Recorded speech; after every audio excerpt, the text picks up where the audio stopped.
welcome back everyone, welcome back to another weekend edition of the PondCast episode 70, your weekly dose of all things StarCraft. Let's go. Of course, your host, Live VIP, with me I'm joined by the amazing people in the chat, and of course by Kuro handling the production side of things as well, bringing you your weekly wrap-up show, your weekly talk show update in all things StarCraft. Let's go, baby. Let's go. This week there was quite a lot to get into and quite a lot to discuss. As there, especially when it comes to last night. Thankfully, for the first time, we had a big announcement before the PondCast. It's crazy. Oh my god. I think maybe the intern messed up a little bit. They accidentally just scheduled the tweet at the wrong time. But first things first, before we get into the big news of the week, we are going to be jumping into the 25th anniversary of Team Liquid. This was last week. The event was held, there was the anniversary event. It was all over the social medias, and there was a big kind of fan meeting, I should say, as well, regarding the old school members of Team Liquid that are no longer a part of the team but once were. And they brought together Tasia, they brought together Hero as well, Nazgul, and a bunch of other Jinro and a bunch of other OGs. It was great to see them all coming together over in Seoul, over in South Korea, after so long. And again, it was really cool. Tasia, he's someone who's still been in the scene, has been competing in recent weeks, but Hero is a player that we haven't seen in a very long time, so it was really cool to see him return despite such a long retirement and such a long hiatus. I'm sure Gemini was there. I'm sure 100% he would have been there, alongside many others. And it wasn't just a signing event or anything like that. It wasn't just a return of some of the old school members of TL coming together for this big anniversary in Seoul. But also they were hosting some show matches as well. There was kind of like a combination show match. I know the Onside were tweeting about it as well. But they did feature a StarCraft 2 show match between Maru and Kyor, a TVT between the two players, which was casted in Korean. What was really cool is that, I think we discussed this previously last week, but it isn't just a show match between the two of them, but they actually had some show matches between some VTubers as well.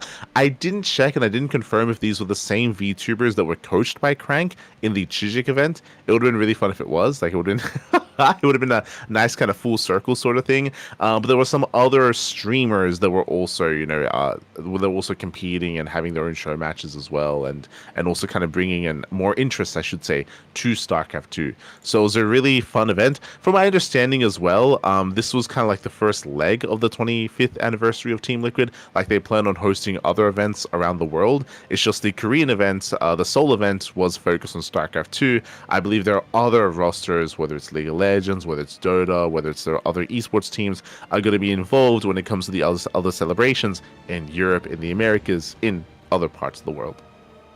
So there's going to be more to their celebration outside of just this event, but it was really cool to see, again, some old faces come together, some new faces come together to compete as well. And yeah, and if you want to tune into it, I believe the VODs are going to be available over on Crank's channel. Crank, he was covering the event himself. He was casting the event in Korean. Unfortunately, I don't think there was any English coverage of the event, so that's a little bit unfortunate. But we do have some video footage from the event itself, some photos as well. I know that we had some of our own Ducklings there, going to meet up with Crank and going to see all these, going to see everyone.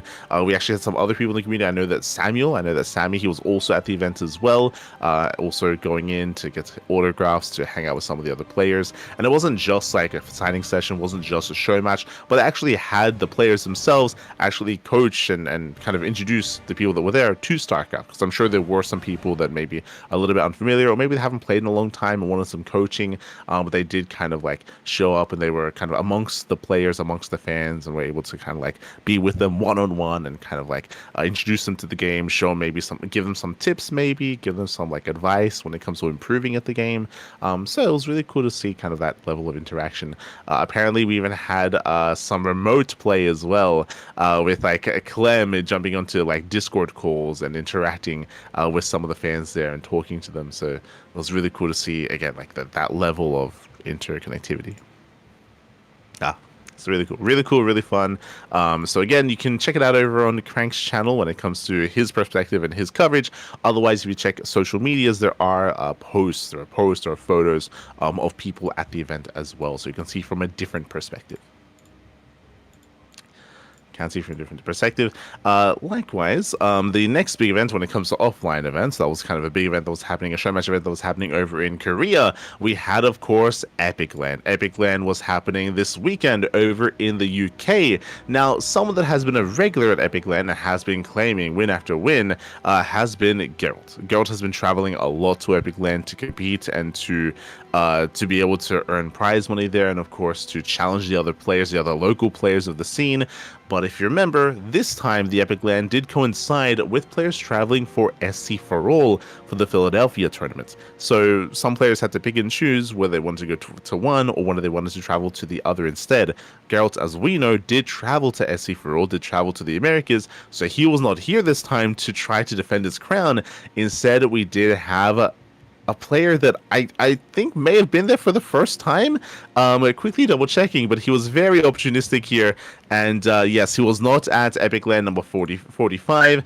Likewise, I believe he was not at Epic LAN number 44 either. But we had Hydra. Hydra, the player from the Netherlands, did actually show up and did clean, or I say clean sweep, was a challenge to the local scene.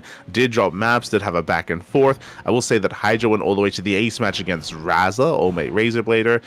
Likewise, he did go all the way to the ace match against Zane in the finals as well. So it was a very intense, very back and forth matchup here. Really cool to see that level of competition amongst Hydra and the rest of the UK scene. In the end, Hydra did claim the win and did win his very first Epic LAN. Congratulations here to Hydra. And just double checking, Geralt, he had won the last 2, if not even 3 Epic LANs. It was crazy. Did I say 3? Yes, he won number 45, 44, number 43 as well. So 3 Epic LANs in a row. Again, Geralt, he was farming the Epic LANs, but not this time. Again, he was traveling elsewhere. So congratulations to Hydra claiming the win. This is actually a big win for Hydra, maybe the biggest that he's had when it comes to, especially an offline setting, and offline LANs, and offline tournaments. So congratulations to Hydra. And really cool to see the other competitors here as well. There's always a lot of competition here amongst the UK players. Unfortunately, once again, ¿a dónde está Iba? God damn it. But it was really cool to see Zane, Raza also competing as well, despite Raza long being retired. Really cool to see him competing and actually being competitive against Hydra. Something we don't often see. GG, well played. Congratulations here to Hydra. Shout out to the other top players, of course, to the tournament. Hydra looking very aesthetic when it comes to the trophy. Oh, he looks so happy. It's great. Shout out to Hydra. As that does lead us here into our next big event, which we just mentioned actually, at SC for All. SC for All, as we mentioned, Geralt, he did travel to this event alongside many other players, of course. We had the invited players, we had the local talent as well. We had the big names like, your Straya, Geralt, Trigger. We had some Koreans and Percival. We had Mixu traveling as well. But it was really cool to see some more NA representation, some representation that we haven't seen in a long time. Specifically, Pengy. If you remember, he did name change. I want to say name change after he retired, but Penguin, who in the past was a big part of My Insanity, then Sidestorm Gaming, and more recently Apprentice Esports. But Penguin, he was a big part of StarCraft in his own way, especially back in the day, and he has been gone for a very long time. It's been years since Penguin has competed in anything. I'm just quickly double checking here whether he played in maybe like a random Open Cup or maybe like a Spicy League. But yeah, just quickly checking here. Last time he really competed was in 2021, if not 2020. Like, again, like very sporadic with his competition, with his play. Apparently he was playing technically in the LTK Invitational Team League back in 2022, but even then he wasn't necessarily fielded as much, or if at all. So yeah, it was really cool to see Pengy return after a very long time, after a very, very long hiatus as well. After a long hiatus. And again, he doesn't, he's still not in form and the way that he once was, of course. We don't really expect that of him, but really cool to see him returning once again to StarCraft. Yeah, you're never really gone, Pappy. Never really gone. Likewise, we had more regulars like your Futures, like your Folkster, Maples, Full Heart, Starkiller. Starkiller, who has been more active and more regular when it comes to these offline events, when it comes to Cheeseadelphia. It was really cool to see Silky. Silky, he's another retired player, right? Silky, he's been gone for also a very long time. Jon Snow, also a retired player. So Jon Snow, Silky, we haven't seen them in a very long time. Also, really cool to see them after a hiatus, right? Like Silky, last time he competed was, let's double check here, NorCal Starfest. So again, another local offline event that was back in 2024. Before that, he dabbled in Open Cups in 2023, but again, very sporadic from Silky. Likewise, Jon Snow, also last time he played was Cheeseadelphia, that one event in 2024. Before that, DreamHack Atlanta in 2022. So again, Jon Snow, it's been a long time since he's been a regular active competitor. It's been years, essentially, so it's great to see them back, return. And what's important about the SE for All tournaments, I mean, we're not going to get into, I guess, the other events, as in the specific results, but this was a celebration of all things StarCraft, right? This was multiple events happening at once. It was StarCraft 2 tournament, a Brood War tournament, and some StarCraft 64 show matches, or like pseudo tournament as well. So 3 different forms of StarCraft. It did bring together a lot of viewership as well. For the first time, we weren't the only stream. Like, I mean, there was the main stream, the local stream from the event itself. There was us, but for the first time, there were other like B streams or co-streamers. Rotterdam was streaming it. So we had Steadfast streaming it. We had Indie casting it in Polish, of course. We had TKL and Coca in French. So for the first time, there was a lot more coverage of the event. When I say for the first time, this was previously Cheeseadelphia. Cheeseadelphia, they didn't necessarily rebrand, but they partnered with the SE Historian. SE Historian did become the main sponsor, and together they worked together to bring this new event, SE for All, but still at the old Cheeseadelphia venue with the same production kind of team working behind the scenes as well, with the same kind of setup, admins and whatnot. So yeah, it was really cool to see them come together and turn this into something even greater here. It's a really good way to kind of get a lot of eyes on the event, to kind of get a lot of attention, to get a lot more support as well, and to bring together players from multiple different esports, but still with the love of StarCraft. So it's a really cool initiative, really cool endeavor. I hope that it was successful for the SE Historian, and I hope he's able to do this again, right? It would be amazing if this could be an annual event. I do think that this has finally been like kind of the breakout moment for Cheese. I feel like Cheeseadelphia was very niche, and it never really garnered too much international attention. But here, with the boosted prize pool, with invited international players, like Geralt, like Percival, like Mixu, and bringing in Trigger and Estrella as well, and Future, the best players in the Americas, like it brings together so much more hype, and it is, I feel like, the injection that Cheeseadelphia needed to kind of get on the map for a lot of people that would otherwise not really care about the event or not really pay attention to the event either. So really cool to see. Again, the SE Historian, he did I mean, he was, I'm sure, elated at the event as well, and seeing everyone coming together. It was beautiful. It was amazing.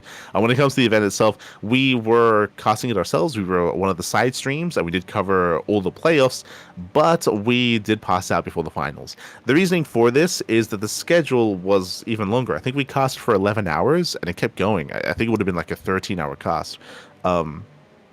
And had another cast the next afternoon. Like I couldn't keep going if I wanted to cast some more afterwards. Basically, one of the reasons why it was so long as well is because they would alternate between StarCraft 2 and Brood War. So it'd be like StarCraft 2 semis, and then the Brood War semis, then StarCraft 2 semis, then Brood War finals, then Brood War semis, then Brood War finals, and then SE2 finals, and spliced in between StarCraft 64 as well. So like there was a lot of content, a lot of tournaments at once, and it did kind of make the final day even longer than previously. So that was definitely something that caught me a little bit off guard when it comes to the length of the games and just how much there would be outside of just StarCraft. We had some fun, you know, we got to cast some Brood War for the first time. I will say that casting StarCraft Evolution helped a lot, as the meta in Brood War is very similar. It's very similar to StarCraft Evolution. It was like, oh yeah, kind of, we know where this is going, we know where this is headed. Like, it felt a little bit more seamless. Obviously, when it comes to like map analysis and like being aware of what the meta is, being aware of like what maps favor, what they don't favor, what kind of strategic and more defensive advantages there are, or offensive advantages there are. Like there were definitely some intricacies that I am less familiar with Brood War, so I couldn't really add that to the cast. But for the most part, it was a lot of fun to cover it. It was a lot of fun to see, to watch, and yeah, it was good. Was good. Does that mean that we step into Brood War casting? I have no time. If there was less StarCraft 2 like content to cover and to cast, then maybe. But I mean, look at this week's schedule, right? We're casting twice a day, every single day. Like there's so much StarCraft going on. We have no room, we have no time. Despite people being like, oh, like we're in the off season of StarCraft. That means nothing to us. I think we've spoken about this before. Whenever there's the off season, doesn't mean anything. We're still casting at least once a day every day, or like this week twice a day every day. Like there's so many events that aren't tied to EWC or to EPT, they aren't tied to the main circuit, that there's always StarCraft going on in some way, shape or form. So we're always busy. There's always ways we can be kept busy for sure, 100%. But when it comes to the event itself, shout out to Trigger. Trigger, he did have a very strong showing. Coming into the event, our prediction was that Trigger would win it. We were like, Trigger, he is the best player at the event. It's all about whether or not anyone can stop Trigger. I would have said that the best chance to stop Trigger was probably going to be Estrella. If you remember, Estrella did barely defeat Trigger at StarCraft at the S2 Safe House. That was like a month ago. It was the finals, went all the way to the ace match. It was a crazy finals and back and forth between Estrella and Trigger, and Estrella, he barely took the win. So in my mind, Estrella would have been the best answer to Trigger, but as you can see in the playoffs, Estrella got knocked out early by Percival. He knocked down Estrella. He had a very close series against Geralt, very close, very back and forth. Barely went the way of Percival, and then Trigger had a much more one-sided series in the grand finals, which in my mind it was to be expected. Like Trigger, he is the best player in the Americas. He has dethroned Estrella, did so quite some time ago, and Trigger, he is, I would say again, like the best. He's the typical NA representative when it comes to international tournaments, and he has been, of course, in Korea this entire time, training, competing, improving, and leveling up. So Trigger, he's kind of like the new kind of big face of NA at the moment. And Percival did pose a threat, of course, did make a series out of it, did take a couple of games, which is really good, but in the end, Trigger did claim the series. GG. Congratulations to Trigger for becoming the SC for All champion. Again, unfortunately, I didn't get to cast those final games, as we did finish at the end of basically we covered the semis for StarCraft 2, semis for Brood War, we casted the finals for Brood War, and then we passed the hell out. So did miss out on the grand finals for SC2, but we might be able to get the replays of that and cover it ourselves at a later date. But again, shout out to the StarCraft historian, shout out to all the people working behind the scenes, all the people going to the event as well. It was a very, very, very big event. 2 days of StarCraft with the initial Swiss stage and group stage, followed by the playoffs as well. There was a lot going on. And here's to the event growing in the future, maybe even having a 3-day event even. I would personally love that. I'd love it I'd love for it to be a 3-day event. We have the Swiss stage in day 1, then the group stage in day 2, and then the playoffs in day 3. If that would be possible, that'd be amazing. It'd give more time to cover more Brood War and SE2 as well. It just give more time and more room for everyone else involved. I know it's difficult because, of course, if you leak into Friday, I mean, people are working, right? People are busy, whether it's studies, school, or work as well, other kind of commitments. So it's harder to commit to something like a 3-day event, for sure. But these 2 days did feel very jam-packed. It felt very condensed and very intense, and it was a lot of StarCraft. A lot of StarCraft in 2 days, but yeah. But yeah, hopefully we can see more StarCraft Evolution StarCraft for All in years to come. So shout out to the SE historian. With that leads us into our next big event. That is the Merivale 8 Open. This is a bit of an offshoot to the Stellar Fest. Stellar Fest is a big event happening in Canada, in Ottawa, Canada. If you recall, we did cover the qualifiers previously.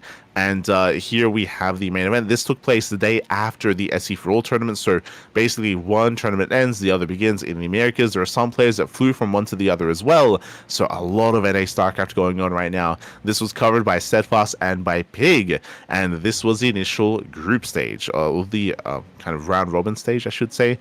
We had 14 players rocking up, 14 players competing. We had some amateur players in the mix, like Jammery, Captain Willie, Vast, West, who's more of a GM, who's more of an up-and-coming player. We had Monkey Pop, Awesome Sauce, and Maze. Unfortunately, when it comes to the more up-and-coming players, they did not quite make the cut. It was top 8. Top 8 from the round robin stage would advance on into the playoffs. And here we have kind of our typical players. We have Lambo, Geralt, Future, Scarlet, Hearthstone, Maples, Mixu, and Foxer. These 8 players will be advancing on to join the invited and qualified players in the main event. So it's a little bit weird just because they had some really weird names, right? Like the qualifiers were called Leading Four Selections, like the group stage was called the Maryville Open, like they have their own names for each kind of portion, because I technically they're meant to be their own events, I suppose, except for the Leading Four Selection. But the Maryville Open is technically meant to be its own event. It's just kind of like working with Stellarfest and leading into Stellarfest. And speaking of, Stellarfest is going to be beginning, I believe, in just over 24 hours. As you can see here on the 7th of November, you can see the playoffs are starting in 1 day and 6 hours time, according to Wikipedia at least. And you can see here you have the qualified players. You have Trigger, Zan, Björn, and Clem that qualified through the qualifiers. And then you have the players making it through the Maryville 8 Open, the open stage, essentially, with Geralt, Hearthstone, Maples, Foxer, Future, Lambo, Mixu, and Scarlet. And it's great to see the return of Scarlet. Again, we spoke about her return during the Crank Gather Season 2 group stage. When competing in the Team League match for Shopify, Scarlet was being fielded, and that was her first time competing in a very long time. That marked the return of Scarlet. She's been on a very long hiatus, and recently she came back. I do feel like part of the reason why she came back is because of the show match happening in China. She was invited to the big show match that's going to be, or that was originally scheduled for the end of November. I believe they've rescheduled. They haven't confirmed the new dates, but we spoke about it, right? So there's like a big celebration event happening in China, celebrating the return of the Chinese server. Scarlet, no surprise that she's been spending a lot of time in China, is going to be going to that event as well. She's going to be part of that alongside Oliveira and many others. So it would make sense for her to want to, look her best, right, for that event, to look her best, to be in form and to be able to, show some good games to the fans, right? Like, unironically, like, so, this is kind of her return ever since EWC. I'm just double checking, and yes, so her return here in October, end of October the 27th, it's her first time competing since July of this year. So it's been a couple of months, again, ever since the end of EWC, the end of Esports World Cup is basically when she went on a hiatus, and again only recently came back during the Crank Gathers event, and now for Stellarfest and leading into that show match over in China. So yeah, it's really cool to see her return. It's really cool to see her do well in the Maryville Open as well, and best of luck when it comes to the playoffs. Looks like the players have yet to be seeded. They should be seeded soon, especially since they're beginning soon as well. And we'll see if we're a part of the event. What I mean by that is there's going to be the mainstream. They did reach out in regards to maybe being the B stream for one of these days. We still have yet to confirm. We still have to get some details as to how this is going to work. Yeah, we wouldn't mind being a part of the event. It's a little bit short notice, and our schedule is very packed at the moment. But we can be a little bit flexible. We can be a little bit flexible, and we can move some things around. Like, it's not impossible for us to do that. So, we'll see. We'll see if we can shift some stuff around. We'll have our people talk to their people, and we'll figure it out. Figure it out. But otherwise, yeah, Stellarfest, more NA StarCraft coming up in the next couple of days. And again, that's going to be covered by both Steadfast and Pig, El Chanchito, and also Lambo and Hearthstone. Whenever they're not competing, they're also going to be jumping on the casting couch and also providing some analysis as well. They both agreed to do so whenever they do have some free time, whenever they're not competing. Meanwhile, when it comes to big, geez, there's just so much going on right now. When it comes to big events, RSL, the Rival StarCraft League, we have confirmed groups. Of course, last time I almost said last time. Here we also have confirmation of who won the fan vote. For those who remember, there were 2 player slots available for fan voting, for fan votes for the RSL, and we have from the patron, I should say. So the patrons have spoken, and I thought it was going to be a sure thing for SOS and Gumiho, to be honest. Like, I feel like they probably have like the most amount of star power and fan base behind them to vote for them. And we were kind of right. SOS, yep, did make it through the voting, but we have Ryung instead. And I'm very happy to see Ryung making it through. If you remember, I was so sad because there was a qualifying match between Ryung and Solar, and Ryung was dominating. He was dominating that best of five. Ryung, I know that like people like to meme on Ryung because he's an old man and because he's a tuner, but Pappy, he's a tuner. Like he's pretty good. Like he's and he was up like 2-1, like in a best of five. Like Ryung, he was looking so good against Solar, and then Solar he resorted to all ins. He just all in and cheesed the hell out of Ryung 2 games in a row, and then won the series. It was like like Ryung, he was looking so hyped and so pumped, and he was like he was looking dominant in the mid game, in the late game. Like he was all over the place. He was being very aggressive. We saw some bio, we saw some mech, we saw a bit of everything, and yeah, in the end, he got cheesed out, and it was very sad and great to see that the fans, they spoke. He got voted through, and he's going to be a part of the event. Let's go. When it comes to the group stage, we have Group A, B, C, and D. We do have Solar, Zan, Bunny, and MaxPax are going to be in the first group. We have Classic, Creator, Trigger, and Cure in Group B. We have Hero, Geralt, Shin, Byeon in Group C. And we have Rainer, SOS, Ryung, and Maru in Group D. For some reason, both voted on players are in the same group. It's kind of weird. It's a little bit odd, not gonna lie, when it comes to how seeding works and what that means for the overall group itself. But we have confirmations, so starting from the 13th all the way to the 16th of November, that is going to be a week long full of groups. My big criticism here is that it does feel rushed. I mean, that's always been my criticism of the RSL broadcast, is it's very condensed, it's very compact. It feels like they just want to get it over with and they just want to get through it. When I would say that you benefit more from spreading it out a little bit throughout the course of a month of StarCraft instead of 2 weeks of StarCraft. I think they've spoken about this in the past, where if you do everything too much too quickly, then it feels like it's over before it began. And if someone was unavailable for a couple of days in a week, like they feel like they miss out, then they try to catch up. It's difficult to catch up as well. So there are a lot of benefits here to spreading things out over a bit of a longer period of time instead of bam, just like spending everything all at once. So RSL Season 3 is going to be 2 weeks. Going to be 2 weeks worth of StarCraft. And I want to say that I feel like the previous weeks, or the previous season, was spread out a little bit more, right? I could be mistaken. So previous seasons were lasting 3 weeks, but that is when they announced the Chinese event. And when they announced the Chinese event, RSL condensed everything to 2 weeks to fit in. Yeah, exactly. Whereas I'm sure there would have been ways to still keep things a little bit more spread and accommodate in a different way. So yeah, unfortunately, it's just 2 weeks. 2 weeks of RSL. Week 1 is group stage. Week 2 is playoffs, and that's it. When it comes to our predictions here of the RSL, Group A is looking very stacked, is what I will say. Looking insanely stacked with Solar, Zan, Bunny, and MaxPax. I'm a little bit surprised that MaxPax is competing here. We spoke about this before, but in previous tournaments that do lead into an offline event, MaxPax is usually ineligible to compete because he will not go to the offline event. So there are going to be some complications if MaxPax wins the tournament, just because he will not be a part of that offline finals. So it's going to have to go to another person, another player. I mean, they'll have to deal with that. The admins, and the organizers are going to have to deal with that when it comes to that, I should say. So it feels a little bit weird with MaxPax playing. Group A, though, we're going to be favoring Solar and MaxPax. Zan has been less active. Bunny has been active recently. Zan less so. But again, MaxPax is the best Protoss player in all of Europe. Solar, he is arguably the best Zerg player in all of Korea right now. Yeah, I think I might say that. I think I would place him above Shin, and I'd place him above Rogue at the moment. Again, just because of their activity, just because of recent results as well. I think I would tentatively say that. So, yeah, so far, Solar and MaxPax are going to be favored coming out of Group A. For Group B, we have Classic, Creator, or at least in my opinion. Group B, we have Classic, Creator, Trigger, and Cure. This is a brutal group. Jesus.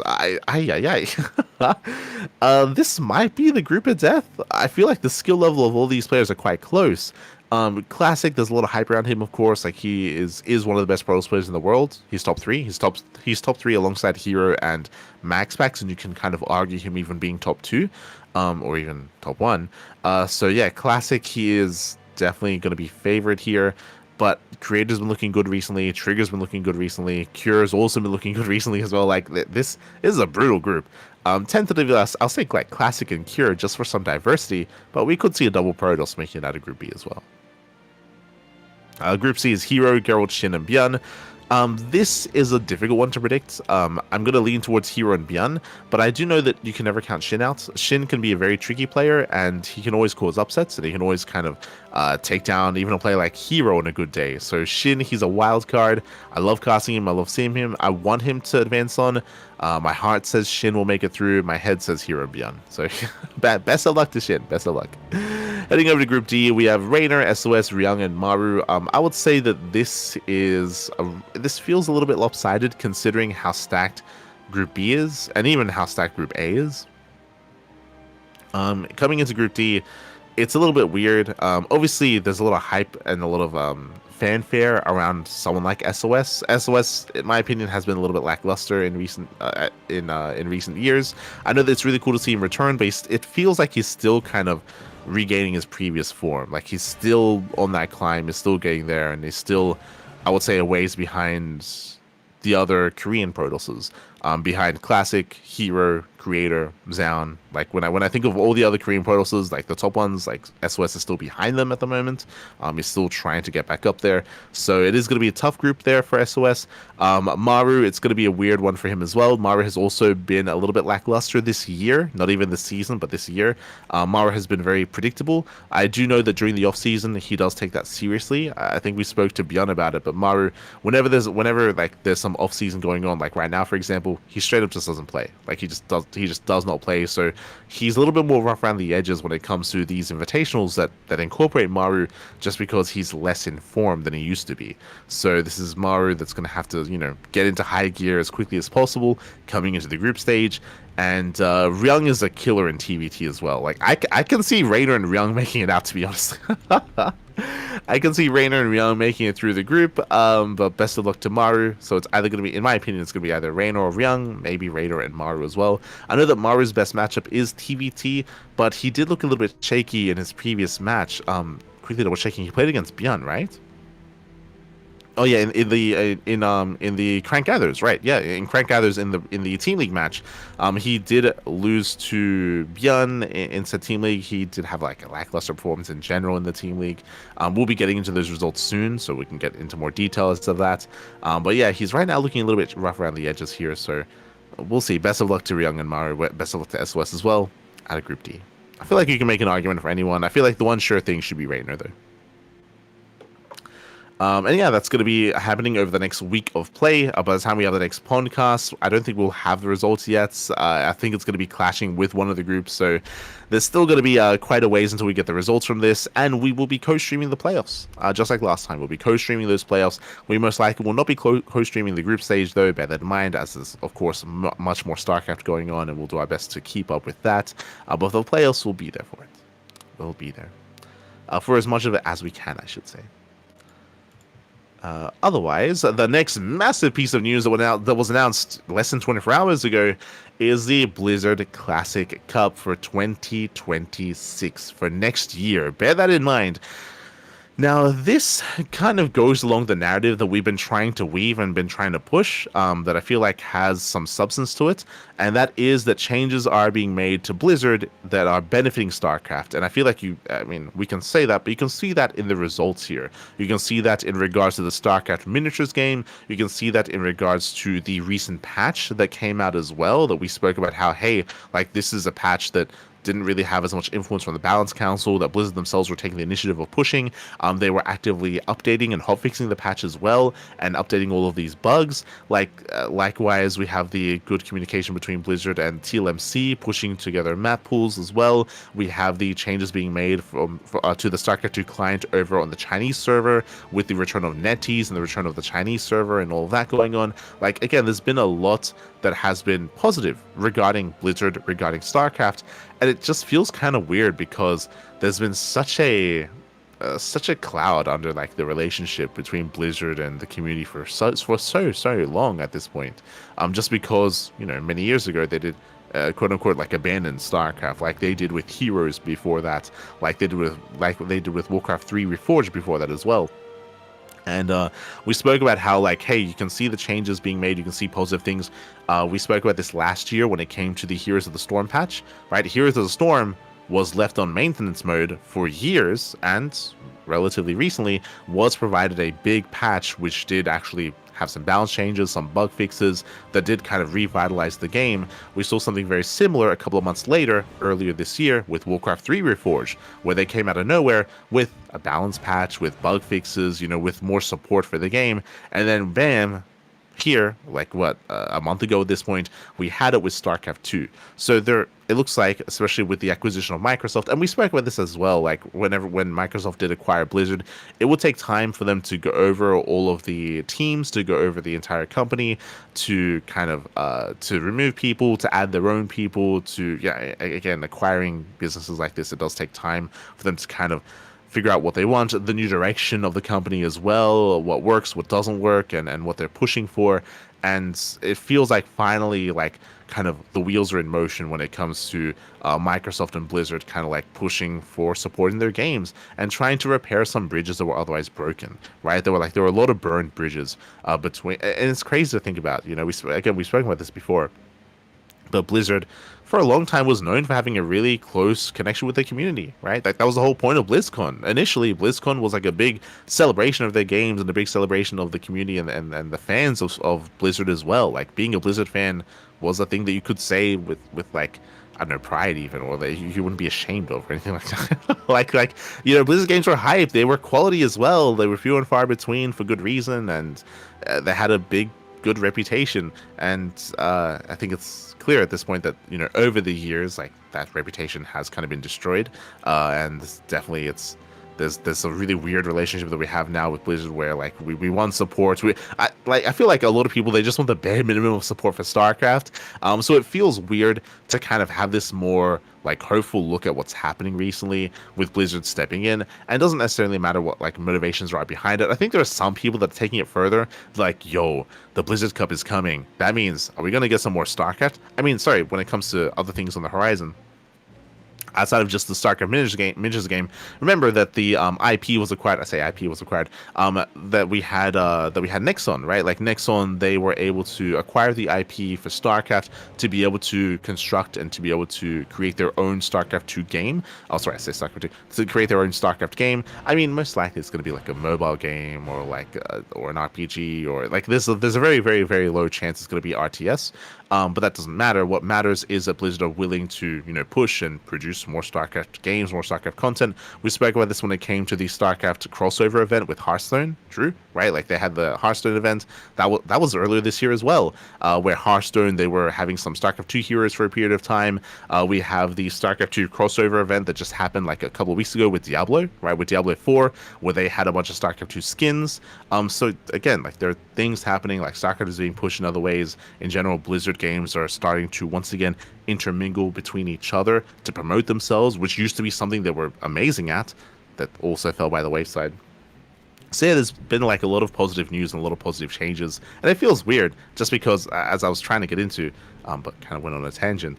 But it feels weird just because for such a long time, I think we expect nothing. Like, we expect nothing or little from Blizzard. So to suddenly be getting more and more attention, and to see all these signs of hope as well, and these signs of improvement, and these signs of positive things happening in the gaming scene around Blizzard, it's like, and I feel like a lot of people are very like, because so many people have kind of like lost trust and been burned before, there are a lot of people that are like very tentative, and they're still very standoffish about what's happening.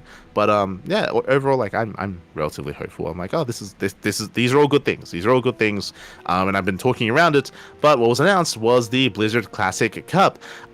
If you remember, the initial plan, the original plan, when Blizzard handed the keys to StarCraft over to ESL, was that ESL was going to be running the circuit, they were going to be running the pro scene, the esports side of things, and that Blizzard would be hosting some Legends show matches at BlizzCon. That was the original plan. And if you remember, this plan was stated at the end of 2019. That was like the plan moving forward. And we saw that, or end of 2019, beginning of 2020. And originally it was going to be like legend show matches, like inviting like I don't know, like MC and like Parting, for example, or like Yellow and Boxer, or like MVP and ST, right? Like these like more fun show matches. In the past, BlizzCon used to be the place for the World Championship, for the World Finals, but because that was all being moved over to IM Katowice and to EPT, this is pre-EWC, of course, that was being all handed over to ESL, then BlizzCon would be more of like a fun event, more of like a show match event to kind of like showcase some of these players, maybe like some Archon mode as well. Like that's what was being promoted and pushed, and that was the idea. That was the original plan. And then COVID, right? Like, and then COVID happened and BlizzCon stopped. BlizzCon did stop for quite some time, and there was no BlizzCon. And recently, BlizzCon returned, but returned without StarCraft, without esports, right? Without esports being a bit major part of it, like it once was in the past. But that was like in I think that was like this year, right? I think maybe this year was the first BlizzCon in a while, if not last year. But like BlizzCon had kind of like disappeared for an extended period of time, which is also kind of crazy to think about, and also it kind of goes in line with what we mentioned, how like it feels like Blizzard have been disconnected for a long time with their community, and losing BlizzCon was a part of that. Even the most recent BlizzCons before that, there was definitely some disconnect. Of course, don't you have phones, etc. Right? Like those, there's some yikes moments there towards the tail end coming into 2019. But now, finally, with the restructuring of Blizzard, with the focus on some of their legacy games being to the forefront once again when it comes to supporting Warcraft 3, Heroes of the Storm, StarCraft 2 as well, now they do introduce the classic Blizzard Cup. This is going to be a BlizzCon event, not for this year, for next year. Bear that in mind, for next year's BlizzCon. So we're still a years away. We're still a hell of a ways away from next year's BlizzCon. And we don't necessarily know the full details of this yet, kind of. If you were looking at Twitter, so basic, first things first, we have the Blizzard Cup. It's going to be incorporating multiple esports: StarCraft, StarCraft 2, Warcraft 3, and Heroes of the Storm. When it comes to this announcement, it's very vague, but someone leaked. Someone did leak what this was about. ZombieGrub. ZombieGrub over on Twitter actually did post an email that was sent out. And it's kind of a weird situation. Hold on, make sure that Kira has this as well. But ZombieGrub did vent her frustrations a little bit by releasing an email, or by screenshotting an email that was being sent around regarding this. The thing is, ZombieGap specifically said that she didn't get that email, that somebody else got that email. So I don't even know like what the sources they are. No, yeah. Exactly, I was just about to get into that. So the reason why I said venting her frustrations is because she did not receive this email, is because of the fact that this was given to someone else and then shown to her afterwards. But I would trust the validity of this. Like, I don't think that's in contention at all. What's important is the content of what it is, and apparently it is going to be kind of like almost what seems to be almost like a triathlon, which is interesting. An event that does incorporate all the games, and specifically it looks to be kind of like a team event where players are kind of drafted, and it sounds like it's going to be like a player for StarCraft 2, a player for players for Heroes of the Storm, players for StarCraft 2, players for Warcraft 3, players for Remastered as well, and they would be competing in a team format amongst all of these games, amongst all these esports. And Zombergub, she was venting her frustrations, one, because she felt like this isn't suitable for BlizzCon. She felt like she expects a little bit more out of BlizzCon. I don't think I agree with that. I mean, it depends, because she doesn't explain what she wants out of BlizzCon. True, right? Like, she doesn't explain. She explains that she feels like this isn't what BlizzCon should be, but she doesn't say what she thinks it should be. I would say that, as we mentioned previously, I would not expect a StarCraft 2 BlizzCon event anymore to be like a serious tournament. That's why I started this talking about how originally the plan for BlizzCon was for it to be show matches, right? Was for it to be like legacy show matches with retired players, or maybe with some current players as well, with Archon mode, something a little bit more fun, something a little bit more laid back. So for us to theorize that maybe this new event would be something more like kind of like drafts, like clan war related, or civil war, like Caste Civil War related, esque. I feel like kind of is in line with that, right? With something that's a little bit more fun, a little bit less serious, and a way to kind of like SC for All, a way to try to like intersplice and intermix all these different communities and have them kind of intermingle with each other, referring to StarCraft Remastered, referring to Warcraft 3, StarCraft 2, Heroes of the Storm, and have that kind of cross-pollination amongst all these games, and have people that are fans of one watch the other, right? Like that's probably the most important part, right? And that's probably what they want. What Blizzard wants out of this event is to have them cross-pollinate, is to help grow not just the games, but like interest in all those IPs and all those games together. Like that makes sense in my mind.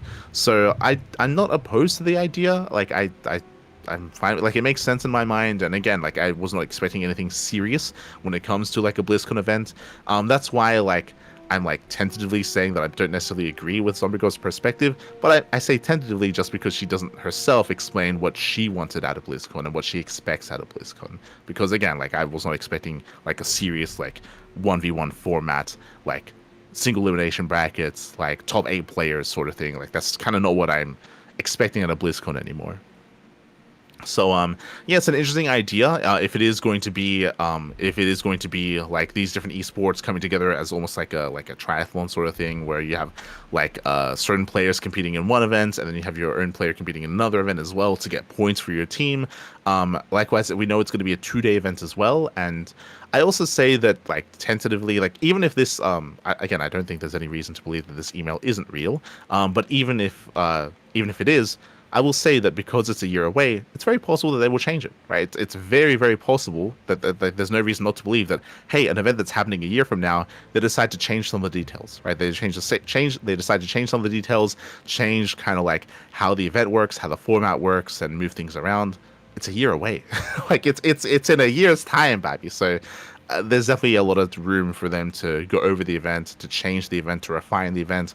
I'm not opposed to the idea of it being like this kind of like draft kind of format, or I'm not opposed to the idea of kind of incorporating all these esports into one event. I think it sounds fun. I think it's probably going to be a good thing. I feel like there can be a lot of excitement around it as well.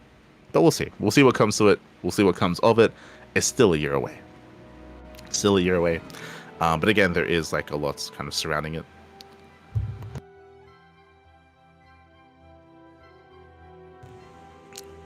But yeah, there is a lot surrounding the events, and yeah, this was only announced less than 24 hours ago. So do consider looking it up, do consider checking it out. But it does sound good.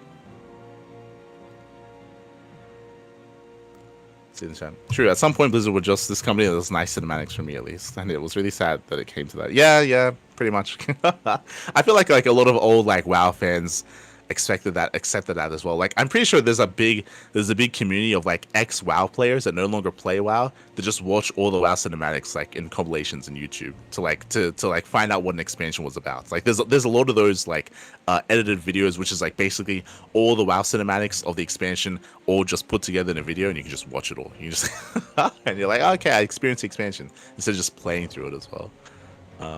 Just in regards to the state of Blizzard in recent times.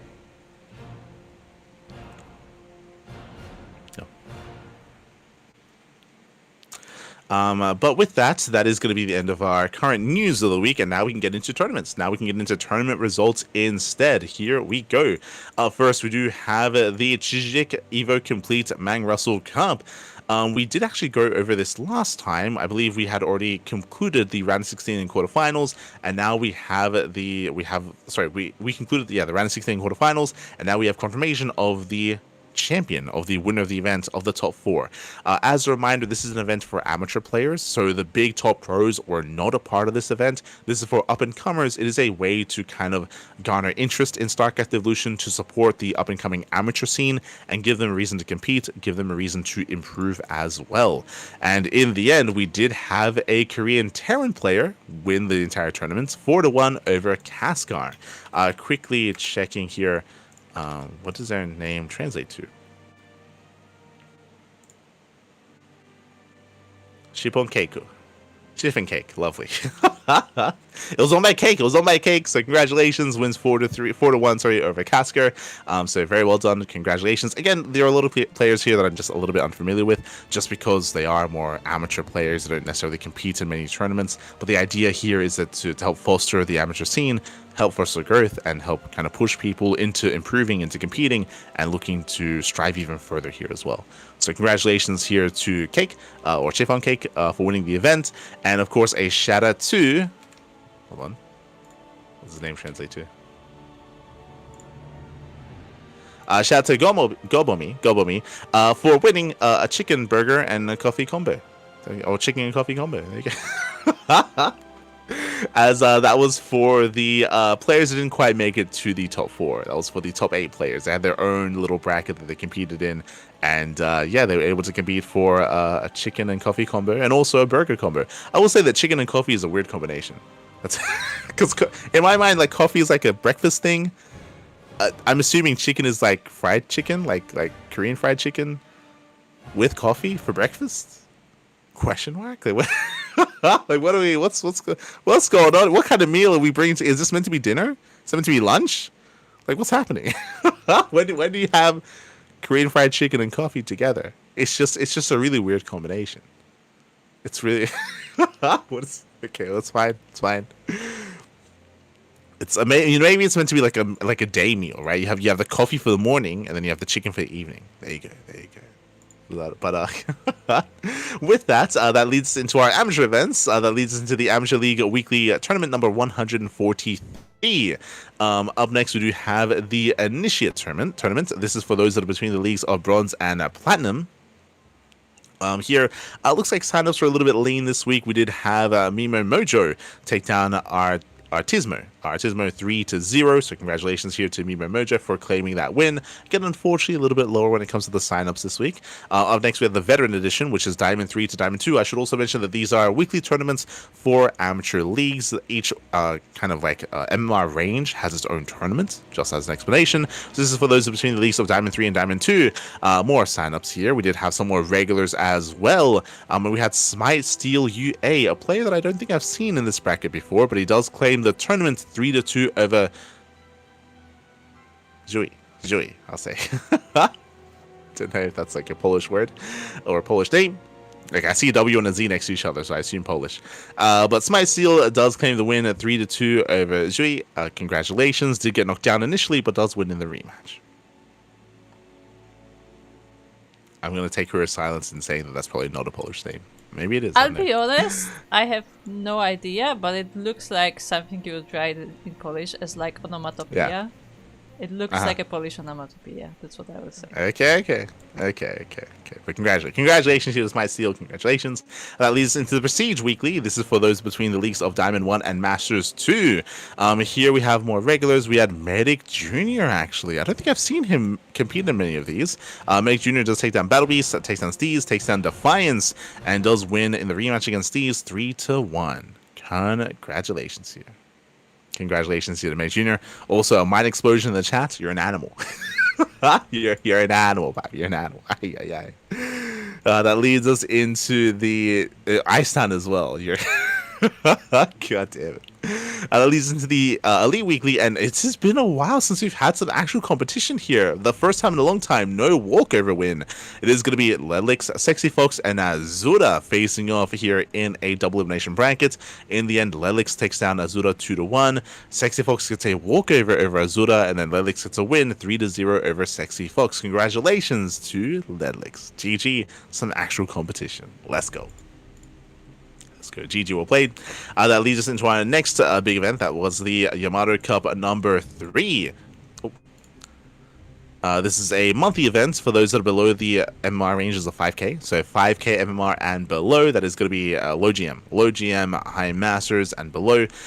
Here we do have Matrix. So Matrix, he does take down Furious 2-0, takes down Cos Phoenix, does fall to Dizzy Dwarf. Dizzy Dwarf, he used to be a regular player in our tournaments in Masters 1 Open and also in the Amateur League Weeklies, but I believe he is no longer eligible. I believe he is no longer eligible for our tournaments at least. So he's kind of risen through the ranks, and now finally he has a tournament to compete in. That's why we haven't seen him in our events or in the other amateur events in quite some time, as he has since leveled up.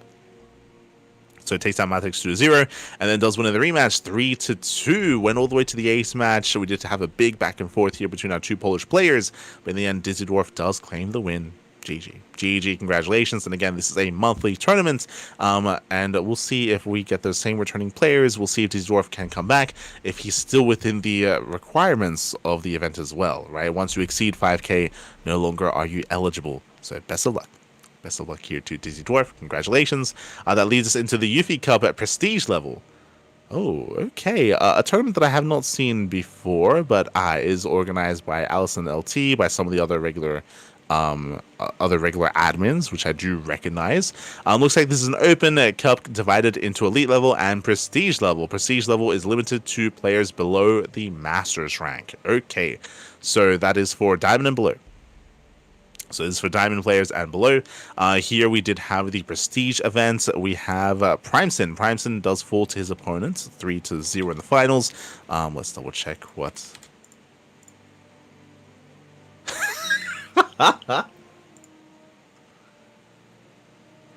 Guangxi Sao de Xianqi. The fun fact: the name for the winner of this tournament translates to warrior who loves taking baths. He's clean, but you know what? It says warrior who loves taking baths is the direct translation. I wouldn't be surprised if that's like slang for like washed. like that sounds like a StarCraft ID, like someone that's called like washed warrior or something, like washed, like that's yeah. that makes sense. That Rainer, did Rainer play? Did he? Oh no. Smooch, papi, smooch. But congratulations to our very clean competitor here. Does take down all of his opponents. 2-0 in the semifinals and 3-0 in the grand finals. So congratulations. Does win the prestige event, again for those that are diamond and below. But that leads us into the elite level tournament. This is for GMs and master players. And we do have some notables, some regulars that we are familiar with here. Whoa, I have not seen Sheep in quite some time. Wait, what? Oh. Right, Ultimate ID, Lemon. That is not Sheep. God damn it. So that's Lemon. Okay, that makes sense. So Lemon, he does take down Novico 2-0, takes down his opponent in the quarterfinals, takes down Qingming 2-0, and takes down Cyan Lancer 3-1 in the grand finals. Congratulations to Lemon. Bearing in mind that I would say, yeah, he's probably the strongest player in the region when it comes to Taiwan and China, alongside Hong Kong as well. I saw Joey, unfortunately, not our Go-Go Joey, a different Joey here, but Lancer, he does go on a deep run himself, taking down Latte, taking down Jolo Loves, and Joey before falling to Lemon in the grand finals. Really cool to see the amount of participation as well. We speak about this all the time, but the Chinese scene has always been very vibrant. There's just a lot of players here, a lot of competition, a lot of tournaments, a lot of attention and care, especially to the amateur up-and-coming scene in the Chinese region, which is why it's even that much more important for them to get their server back, because there are so many Chinese players that are willing to compete and play and to actively take part in these events, more so than the other regions, to be honest. Like, it's a little bit sad, but like, think of this elite event. Think of it as almost like an open cup, right? It's like, because not all the players that competed here are GM and masters.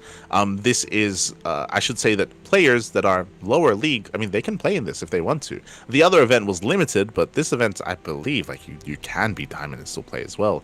But even if not, like, this is still a lot of really high signups of masters players. You don't really see this in Water TV Mondays or Pigstar Cups or any open cups like that. It's quite rare to get too many other signups outside of pro players. Here, the majority are amateur and only a handful are pro. And we see this a lot in Sunrise Cup as well. And like, there's a lot of money on the line here. I mean, hey, look at the tournament. Top 30 gets $20. Right? Top 30 gets $20. Top 16 as well, right? Like, top 8 gets 50. Like, this is $1,300 prize pool. Like, that's crazy. So it's really cool to see the amount of participation in this event. It's something you don't really see in other regions as much. I say as much, you do see it like in like the Brazilian region, for the Brazilian only tournaments. You used to see it in the Latin American only tournaments as well. But like nowadays, when it comes to the Open Cups, like often it's quite rare to see many amateur players of this amount compete and sign up. So yeah, it's definitely something impressive and something to strive for as well when it comes to the other regions, for sure. That leads into the Kirktown chat rule number 9. This is a more sporadic event that Dave Testa does run on a very irregular basis. Basically, whoever's around, he reaches out to whoever responds. He'll be like, "Yo, play. I'm gonna run a tournament like in 10 minutes." They're like, okay, let's go. And here in this event, we had Gref. Gref, he does kind of rush his way to the finals, takes down Reaper 2-0. Reaper, he was off racing as Protoss.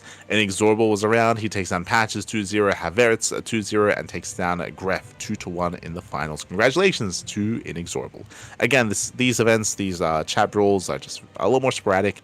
That Dave just kind of pieced together here every now and then. GG. GG, well played. Hashtag washed warrior, yes. It's beautiful.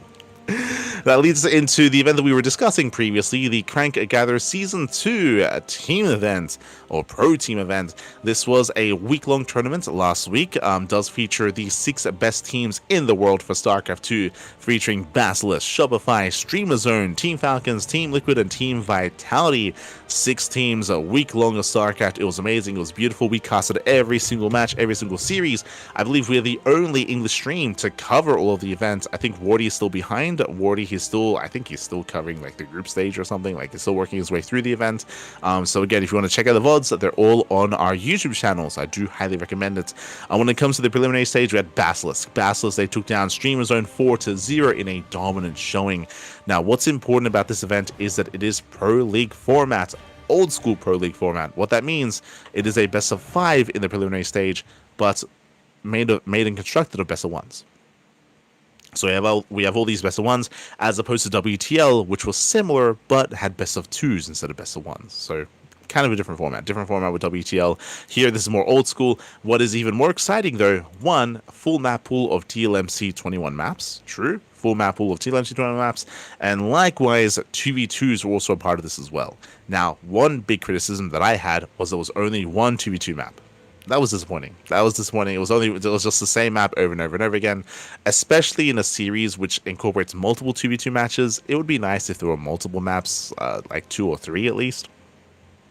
Didn't have to be too many, but it would have been nice to have featured something else, a different map for that 2v2 portion. So it is a bit of a shame that only one map was chosen, but overall here it was we had Basilisk take down Streamer Zone in that initial series. Really cool to see Nightmare and SOS coming together. There are some players in the scene that are very experienced with 2v2, players like Trigger, Clem, Harston, Lambo, Cyril as well, very experienced. There are others that are less so, specifically the Koreans, right? The Koreans, they are very inexperienced when it comes to 2v2, referring to Nightmare, SOS. For this duo, for example, we'll get into the others. But when it comes to the 2v2 circuit that Uthermal ran, it was very rare to see any of the Koreans really take much interest. I think we had like 2 teams. We had Ryung and Gumiho, and we had Byun and Percival. I think those are the only Korean duos ever in those tournaments. I don't think we ever had like a Solar playing with Bunny, or like a Rogan Bunny, or like a Maru and Zaun, or Creator and Bunny, or anything like that. Like there was no other duos that really were interested from the side of Korea, and that hurts them here because they are less experienced, and these points do matter. So this is where the more foreigner European kind of player base had the advantage in said 2v2s. That led us into Team Liquid versus Shopify. Here we had Clem versus Lambo, Cure versus Byun, and of course Clem did take down Lambo, Cure took down Byun, a big win there for Cure. I mean, that was a more intense TVT. We had Harambo, Harsam and Lambo. They're one of the best duos in 2v2 in this tournament specifically, I would say. They take down Cure and Skillus. Harsam takes down Skillus in the 1-0, and then went all the way to the ace match. Cure taking down Byun 1-0, 2-0 in total here. Cure showcasing his prowess in TVT.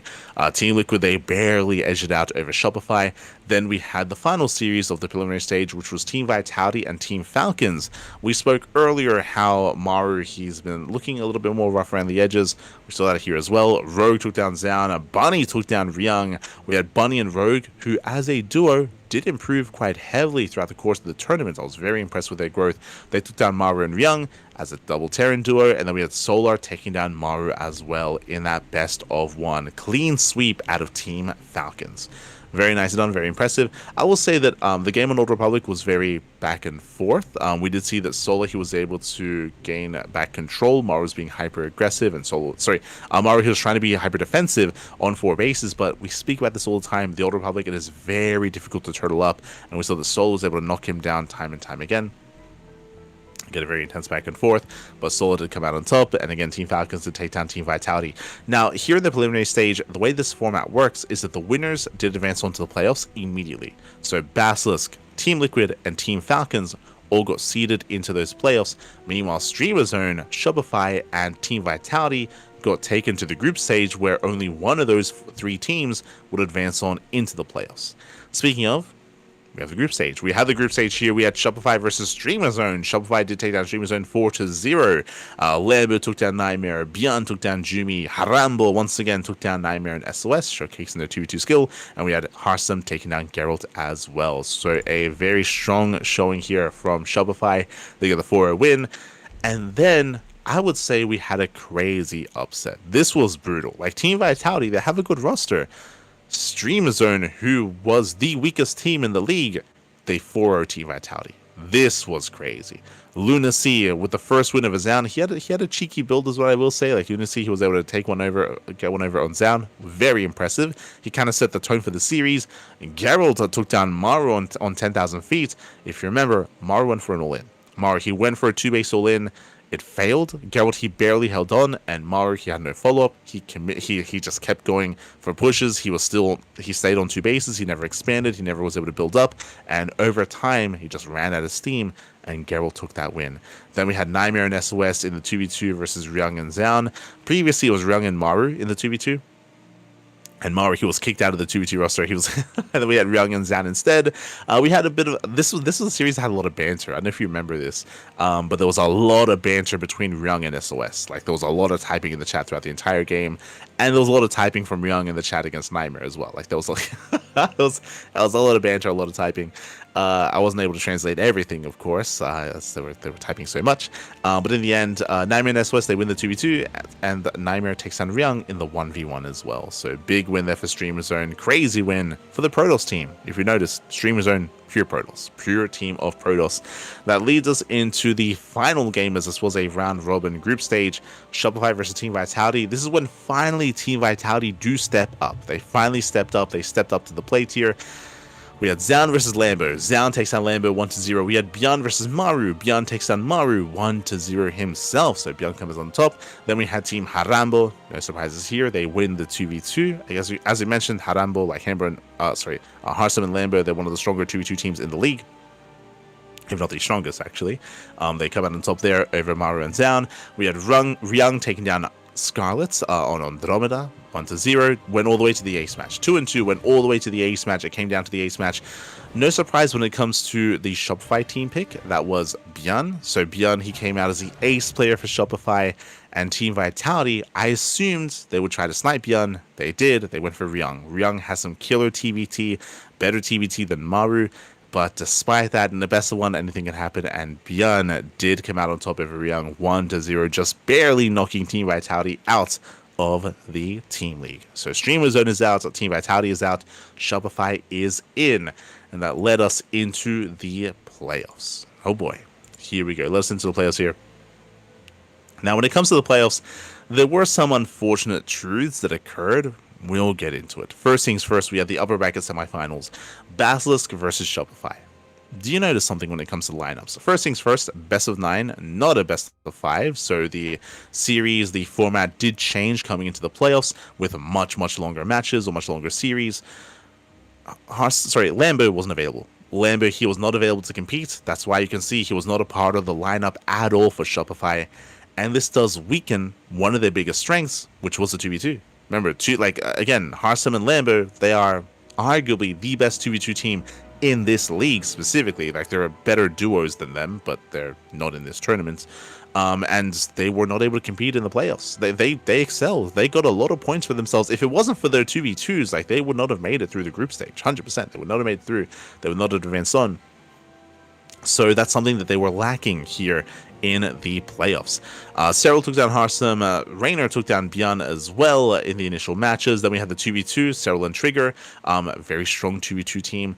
Again, Trigger has a lot of experience in 2v2, so does Cyril. They're not necessarily with each other, but because of their individual experiences, they're able to work together well enough. I would say they were maybe the strongest duo in this playoffs bracket. They take down Bjorn and Harsum as they did try to work together for the first time. Scarlet took down Trigger. That was a big win for Scarlet. She began the comeback for Shopify, getting the one and only win in this series as Trigger takes down Harsum. And then we had Cyril and Trigger win the 2v2 over Harsum and Scarlet.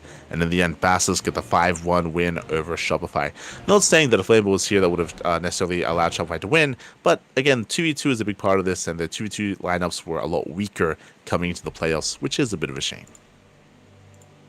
That led us into Team Falcons versus Team Liquid. We had a closer back and forth between these two. We had Rogue taking down Mana in the initial best of one. We had Clem taking down Solar, so we had a back and forth, tied 1-1 scoreline. Then we had the 2v2s. We had Bunny and Rogue. I mentioned before that they were looking very impressive in the group stage as a duo, and that impression continued, or that impressiveness continued here as well. They did leave an impression. Bunny and Rogue, they take down Clem and Mana in the initial best of 2v2.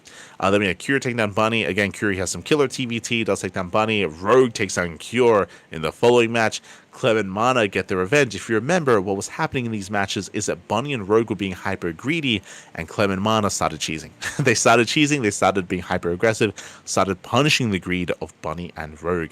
They had Clem over Bunny, and then Mana over Solar. That was a big win for Mana, by the way, a big upset as well. And with that, Team Liquid take down Team Falcons. If Solar had won that series over Mana, had won that game, they would have gone to the ace match. Could have gone either way. That was a big win here for Team Liquid. That leads us into the upper bracket finals, Basilisk versus Team Liquid. Here we had a strong showing here by Basilisk. Trigger takes down Mana 1-0. Cyril takes down Cure 1-0. Cyril and Trigger, they take down Clem and Mana. The initial series, as mentioned, like they are, I would say, the best duo in the playoffs. Cyril and Trigger, I mean. Raynor takes down Clem, a big win there for Raynor. Then Clem won the rematch against Raynor right after that, so they did have their own little back and forth. Cyril they get the 2v2 win over Clem and Mana, and that is how they win 5-1. Dominant showing by Basilisk in the upper bracket finals. When it comes to the lower brackets, we did have, again, double elimination. Team Falcons versus Shopify. Here, we spoke earlier about some unfortunates here. I mean, that doesn't really apply here. We'll get into that for the next series. We had Rogue. Rogue takes down Scarlet 1-0 initially. We had Solar over Bjorn. Big win there for Solar, as Bjorn is the ace player of Shopify. Without Bjorn, I mean, again, Shopify, they need their ace to kind of bring it back, and he wasn't able to. Then we had the 2v2. We spoke about Bunny and Rogue. Very impressive. I was favoring Harsum and Lambo, but Bunny and Rogue, they win the initial best of one. Big win here for Team Falcons to win the 2v2. Bunny and Rogue, they're becoming better and better as a duo. Bunny takes down Lambo 1-0. Bjorn takes down Bunny 1-0, getting the first win for Shopify. Then we had Harambo taking down Bunny and Rogue in the rematch. So again, Harsum and Lambo, they get their revenge.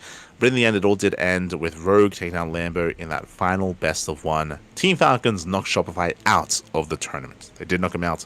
That led us into the lower bracket finals. That led us into Team Liquid versus Team Falcons. Also a very close, very clutch series. Solo took down Mana. Clem took down Bunny with his Protoss. Then we had the 2v2. Clem and Mana, they said it themselves in the winners interview that they were getting better over time. They were getting better over time. They were improving as a 2v2 team. They took down Bunny and Rogue initially. We spoke earlier how they started cheesing. That continued here. They started cheesing. They started being hyper aggressive. Rogue takes down Cure. Rogue takes down Mana as well. Rogue putting a lot of points on the board here for his team. Clem and Mana, they win once again in the 2v2. They do take down Bunny and Rogue. Clem takes down Bunny once again, and Cure takes down Solar. As the series to continue, of course, we had Bunny and Rogue. They do get their revenge. They get one game over Clem and Mana. Just one, but then Cure and Clem, they clean it up, taking down Bunny and taking down Rogue in those rematches. So GG well played. Team Liquid, they do win the series over Team Falcons 7-4, and then went all the way to the grand finals. Grand finals rematch even. We had Basilisk over Team Liquid initially 5-1, but here we had a very different result. And I would say that a big reason for that is because one of the players was unavailable. If you're looking at the lineups here, if you're looking at who was competing, you should notice something. There's Cyril for Basilisk, there's Cyril, there's Raynor, and there's Rotterdam. Rotterdam had to compete. Why is that? Trigger was not available. He was not available. Trigger, if you remember, he was traveling to SC for All. He was traveling to the Americas. So Trigger, he was not available to compete in the grand finals. So Basilisk, they couldn't field their best team. They couldn't field their best roster. And losing Trigger here is a big blow, especially because we mentioned earlier, the best duo, the best 2v2 team in the playoffs were Serral and Trigger. They were the best team.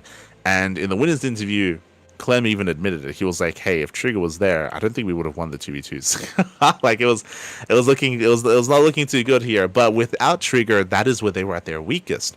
On top of that, Rotterdam, I mean, he's a GM, that's true, but he's not quite at the level of Trigger. So Trigger would also, I mean, in the 1v1s as well, he would also have been a better asset. We've seen Trigger take it to Maru, we've seen Trigger take it to the best players in the world.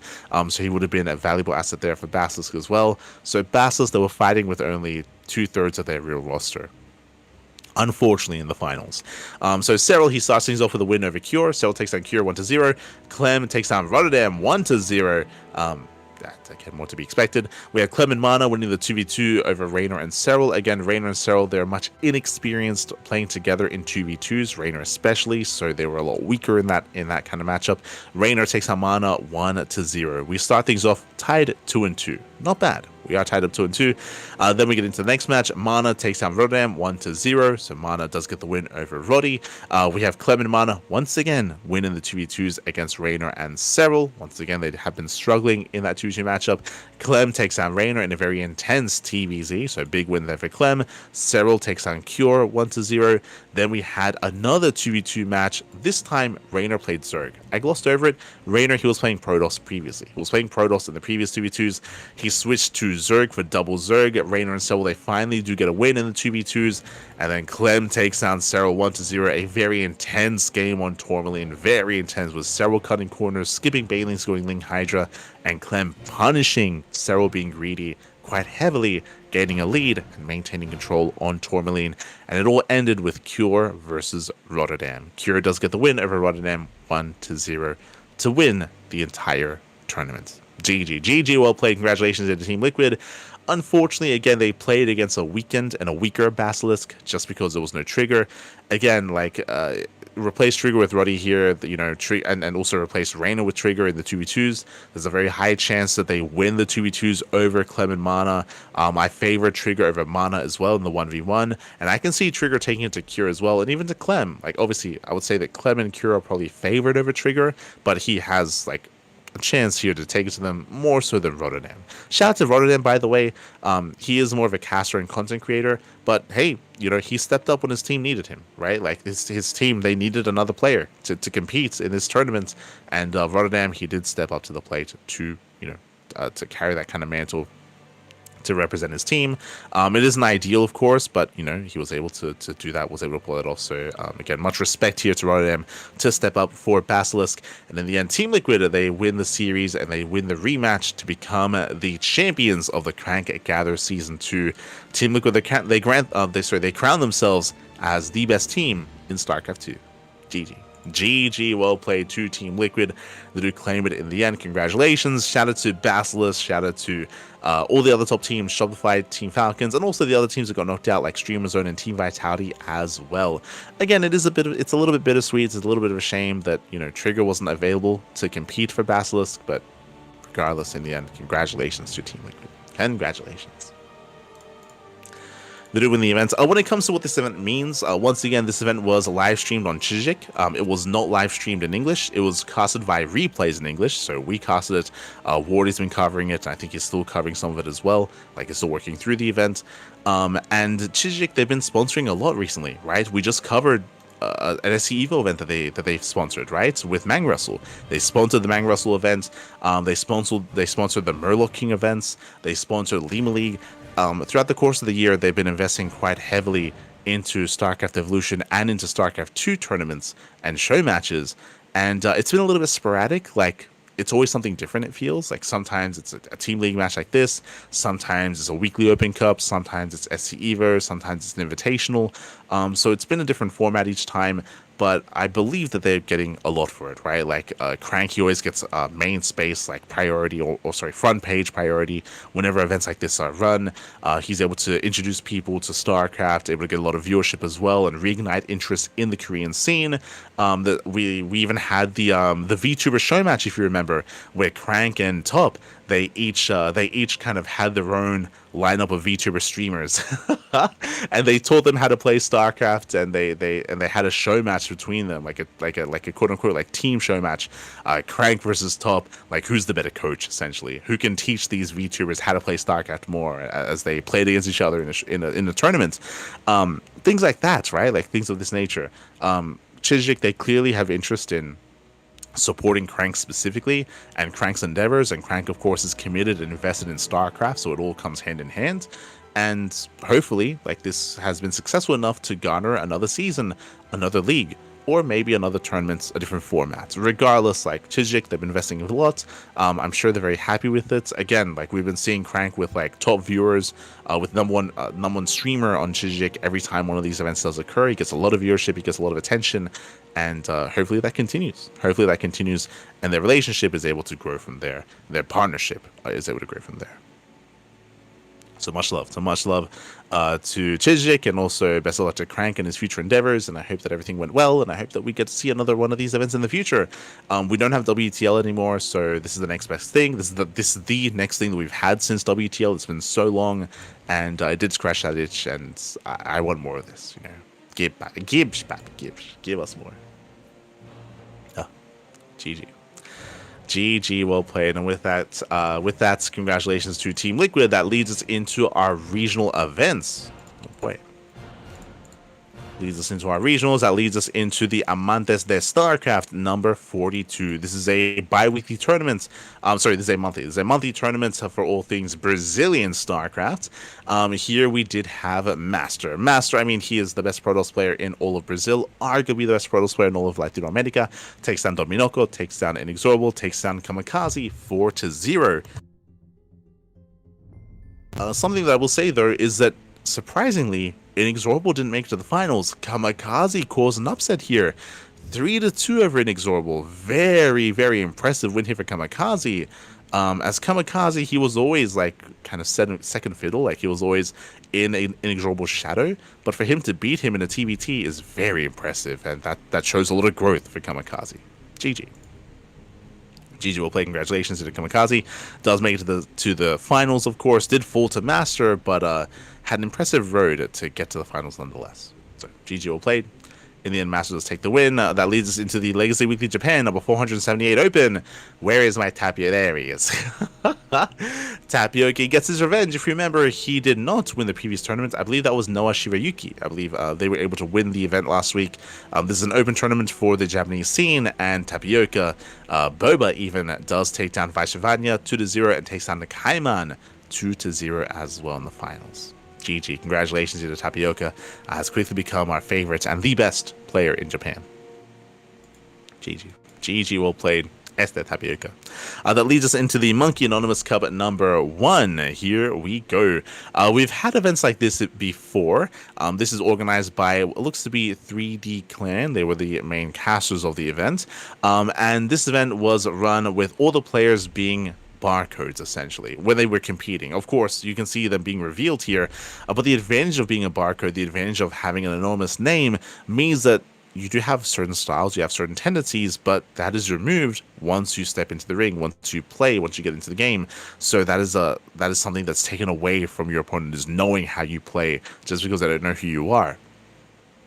Likewise, always a lot of fun for the viewers to kind of like to watch and to have a bit of a guess as to who's competing. We did have that with the Anonymous Cup. It was a lot of fun. There are some players that are a little bit more obvious than others. Players like Shameless, for example, can be more obvious. Players like Nicaract as well, just because of their style, just because of their tendencies. But regardless, GG will play. GG Machine takes down Art 2-1, takes down Yan Yakov 2-1, takes down Nicaract 2-1, but he does fall in the rematch. Este Nicaract takes down Art, takes down GG Machine to win the entire event. GG. GG, well played. Congratulations here to Nicaract for coming out on top, winning, or for being the anonymous monkey. GG, well played. Congratulations. That leads us to the return to Serve Cup. I believe return to the Server Cup is what that's meant to be leading to. But this is I think this is maybe that is related to the server, but I think that's the play on words on the Immortal line with Immortal says return. I return to save. When it maybe. I mean, it could be both. It could be both. Here. That's what I mean. As I mean, it says right here, it's an amateur competition to welcome the return of soccer to Chinese server. Yeah, I'd say, as we assumed, it was a play on words of the return of the Chinese server. So it's a big celebration here, and it is for amateur players. It is MMR restricted and MMR based. So geez, there's a lot of games. And again, we just spoke about this when it came to the previous tournaments that was Chinese based, about how much signups and how much attention and how many players do compete, even if they're not pro players, and that is just not really seen elsewhere. I should say it's seen, but in niche communities like the Brazilian community, like the Latin American community, but not really seen amongst many others. So really cool to see, like, again, more amateur players stepping up, competing, signing up, and taking part in this major event, the return of the Chinese server, of course. Big event here happening in China. And again, when it comes to the group stage, I mean, it's a little bit more amateur based, so it's hard to kind of guess and hard to kind of predict like who would make it through and who would do well for themselves. But regardless, shout out to the top performing players in this event. I see Nirvana, GYT. I see Blue Star, Blue Star, Davey, and some of the other players also making it through the group stage into the eventual seeded playoffs. Again, this event is going to be running throughout all of November. It actually ends in December, so it looks like it's going to take quite some time to progress through the event. But regardless, best of luck to all the top players from the groups. GG, well played. As that leads us into the Sunrise Cup. Sunrise Cup number 220. This is a weekly tournament for the Chinese region. And here we have Nanami Chiaki. No surprises here. Nanami Chiaki does take down their opponents. I believe, is this Tsukino? No. What is this? Millennium Fox, that's it. Got it. I can remember. Takes down Millennium Fox 2-0. Takes down Miggy in the finals as Miggy gets a walkover win over Tsukino. That's Tsukino. So that's a little bit unfortunate. I would favor Tsukino to make it to the finals. I still favor Nanami Chiaki over Tsukino, but did forfeit in the semis. Did forfeit in the semifinals. So Miggy gets a walkover win, and Miggy does fall to Nanami Chiaki in the finals 3-0. GG well played to Nanami. Does claim the win. Is one of the regulars. Is one of the top players in China. So GG well played. That leads us into the Elpis Team League 2025 Fall Code A Edition. Here we go. We have Code A. We're still in the regular season. We're still working through the weeks. We're still working through the rounds. We are almost done, though, as we have completed Round 6. Round 6 has concluded. We have 4-Leaf Clover. They take down Starlight Twinkle Division 2. 5-1. Very impressive here. Xingming is the ace player, the captain for Starlight Twinkle. Did take a map. The only player to take a map. In the end, 4-Leaf Clover, they got the win, 5-1. Congratulations. Then we have a team at PTB, Team Protoss the best. They do come out on top over Rookie Warpgate. Ivy takes down Ibuki. We have Alka taking down Maple, and we have SOH taking down his opponent as well. Connect F2. Clean sweep, 6-0, big win for Protoss the best. Then we have the second Rookie Warpgate team. They do go 4-2 against Team Histon Toss. Big win here. I was favoring Pioneer over Knight, but Knight does get the win, the only win for Histon Toss. And then, of course, we have the other Rookie Warpgate players also helping to advance on. We have Methuselah alongside Moondeer. Oh, okay. Alongside Moondeer as well. So congratulations. With that, there's only one round left. One round left here for the group stage, for the round robin group stage. We have round 7. That's going to be in a couple of days. And when it comes to the overall standings, we already have confirmed that 4-Leaf Clover, Protoss the best, Starlight Twinkle, and Rookie Warpgate will make it through into the playoffs of Code A. But the overall standings can still be changed. So placing first, second, third, and fourth does matter. All comes down to that final week. Best of luck. Best of luck. That leads us into the Code S edition. We do have the Elpis Team League Code S regular season. Likewise, they just wrapped up with round 6. Here we had Starlight Twinkle over Little Fairy. Very, very impressive here.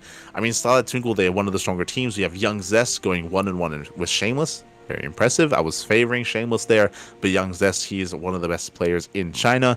We had Rewhite 2-0 over Ghost Runner, and we had Triple H tied 1-1 against Ear. So Starlight Twinkle, they claim the win.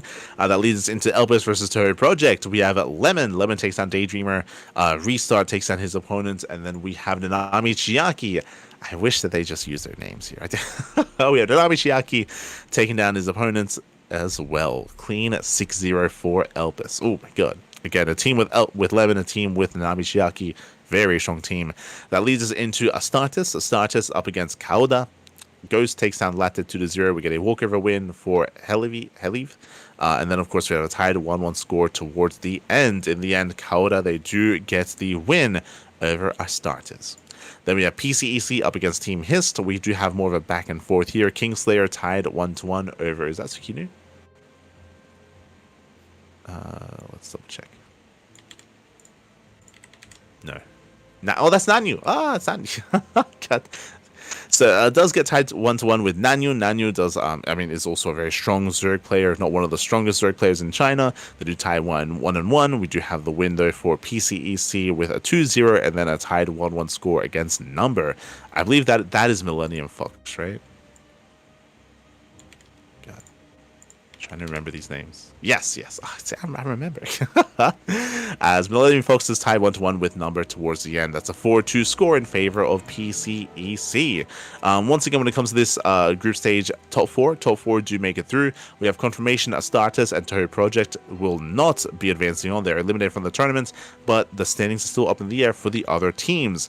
Starlight Twinkle is more or less confirmed. They are 6-0 without a single loss. We have Elpis just behind them as well with a 5-1 scoreline. And then things get a little bit more hazy here with PCEC, Little Fairy, Kauda, and Hist a lot closer in their overall scores, and things can still kind of shift around and be moved back and forth. So best of luck. Best of luck to all the remaining teams for the final week of the season. Best of luck. That leads us into the Astartes and Starlight Twinkle Invitational 2025 November edition.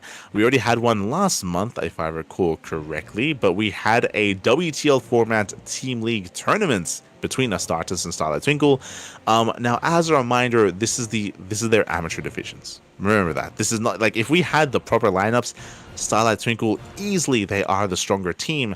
But here they're featuring their amateur players instead. They're more like B-teamers. They're academy players, if you will. So as a result, a lot closer. 3-2 in favor of Astartes. GG. So GG will play Astartes. They do claim the win over Starlight Twinkle. And again, more amateur players. I'm a little bit less familiar with the strength of these players and who they are. But a fun little invitational nonetheless. A fun show match. GG will play. That leads us into the OSC tournaments, the OSC events of the week. Coming into this, we do have the OSC Elite Rising Star number 17. We casted this event this morning. This is a multi-month long event featuring up-and-coming players from all around the scene. Here we had Shameless. Shameless takes down UED Soldier 2-0. We had Demi taking down Bappy 2-0. Jumi over Art 2-0. Rebellion versus Hydra still has yet to compete as Hydra was traveling to the UK, so was unavailable. We have Percival versus Sebestus. Does take him down 2-1. Was very close. Lelix versus Mute still has to compete. Babe Marine over Nick Rat and Young Yakov over Foxer. The entirety of the round 16 did conclude, but remember, the reason why this takes multiple months to conclude is it's double elimination. Double elimination, and every series is casted. So we just covered day 2. This was the second week of this event, and there's going to be many, many more weeks to come to wrap up this tournament to crown this season's rising star. Coming into this, who is currently looking to be the most informed? I would say my eyes are going to be on players like Shameless, players like Percival, players like Young Yakov. I'll say that Yakov and Percival would be my top 2 to pick for the finals, but they're on the same side, right? They're on the same side of the bracket, so they're going to knock each other out. Shameless, obviously a very strong player as well. I would rate him higher than than Jumi, than Sebestus, than Mutes, than the other Protosses. Jumi can also be a wild card, but Jumi's also been less active. Like straight up, he's just been a little bit less active. He's a little bit less informed than he was at the start of the year. So this is not like February 2025 Jumi. It's November 2025 Jimmy. So a little bit more rough on the edges, a little bit less practiced. But we'll see if he can redeem himself and claim the win. I know that there was a bit of an upset and he did not perform as well as he wanted in the previous OSC Elite Rising Star, considering he's a reigning champion from a previous edition. So had a bit of a lackluster performance last season. But best of luck. Best of luck to all the players involved. I do appreciate that there's at least 2 Zerg players, so at least some variety going on here in the events. Best of luck. So look, that leads us into the OC 2025 mid-season playoffs number 2. This is a big major event featuring all the best players from the online tournament circuits. Which matches did we have actually? Un momento. Here we had Hearthstone. We had Hearthstone versus Skillus. Hearthstone takes on Skillus 3-1. Skillus has been looking a little bit more shaky as of late as well. There's a reason why Skillus, he wasn't competing in the Crank Gathers tournament, I feel. Maybe he was a little bit less confident or he was just unavailable. But Hearthstone does bring him down 3-1. We had Spirit taking down Geralt 3-1 as well. If you remember, Spirit has been on fire as of late. We were praising Spirit for his performances in Wardy's events recently, and he even took down Creator in this tournament as well, 3-1. So we expect Spirit to go far. I favor Spirit over Hearthstone. Cure, though, is going to be a challenge for either player. True. Big challenge. Likewise, we had Christiana versus Trigger.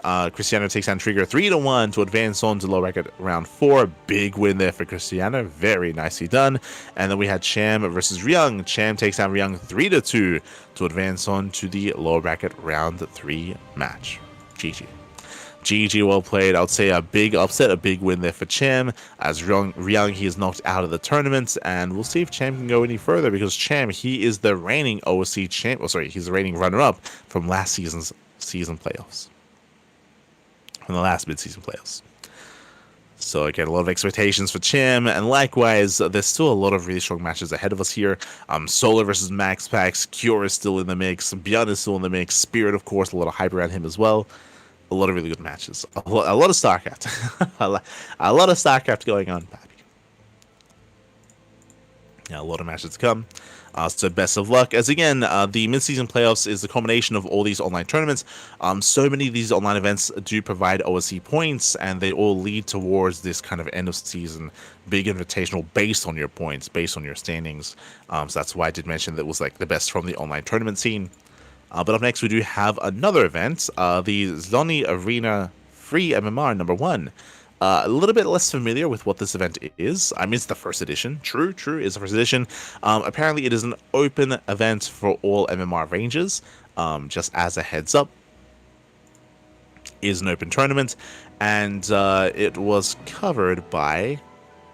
Oh no, it might not have even been casted. Question mark? It's hard to say. But as far as we can tell, it was not casted by anyone. Interesting. But yeah, it is a new event here. It does have a decent prize pool of 50 euros. And we did have a very hefty European lineup here. We had Geralt, we had Nickrat, Shameless, Young Yakov. We had, the typical top players here from the European region facing off in the online tournament. Double elimination bracket, true, with best of ones in that lower bracket as well. And we had Geralt. So Geralt takes down Nickrat 2-1. Shameless takes down Young Yakov. Big win there for Shameless. Shameless takes down Geralt, and Shameless takes down Nickrat. Shameless only dropping a map to Young Yakov and to Flanger. GG. GG, well played. So struggling and looking a little bit weaker against Zerg, but still, of course, does win the matches and does look untouchable against Geralt and against Nickrat. GG, well played. Congratulations here to Shameless. Again, there's a reason why he's one of those players that we're looking at in the OSC Rising Elite tournament to go far, to maybe even win the entire event. GG, well played. And we don't know if this is going to be like a weekly or a monthly. It's hard to say how often this event is going to be running. Obviously, it says it's number 1, so they plan on hosting more in the future. How many more? We'll see. But it's really cool to see another regular Open Cup, or what could be a regular Open Cup. Wish them the best. Do wish them the best. As that leads us into the Wardy TV Monday number 58, your weekly open cup for the Wardies or for Wardy StarCraft. Oh boy. Now, when it comes to these events, we have not been able to cover these live in recent weeks, so we're going to be covering this via replays moving forward. Bear that in mind. But here for this week, we had Nickrat popping off. Nickrat takes out Mikuka 2-1, and a big upset here as well. Clem has some of the best PvT in the world. 100%. He has some of the best PvT, but he does fall to Nickrat. Nickrat, he can also be terrifying. This is his best matchup. We talk about this all the time whenever we cast him.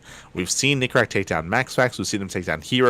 Nickrat, he does punch up very well in TvP because he's hyper-aggressive. He's hyper-aggressive. He's very unpredictable at times, and Nickrat can catch players off guard, even Clem. So big win there for Nickrat. And if he was playing against Maxfax or Hero in the next round, I'd be like, yo, he can cause some more upsets. Unfortunately, he played against Bjorn. Played against a Terran, not a Protoss. And here, Bjorn pops off.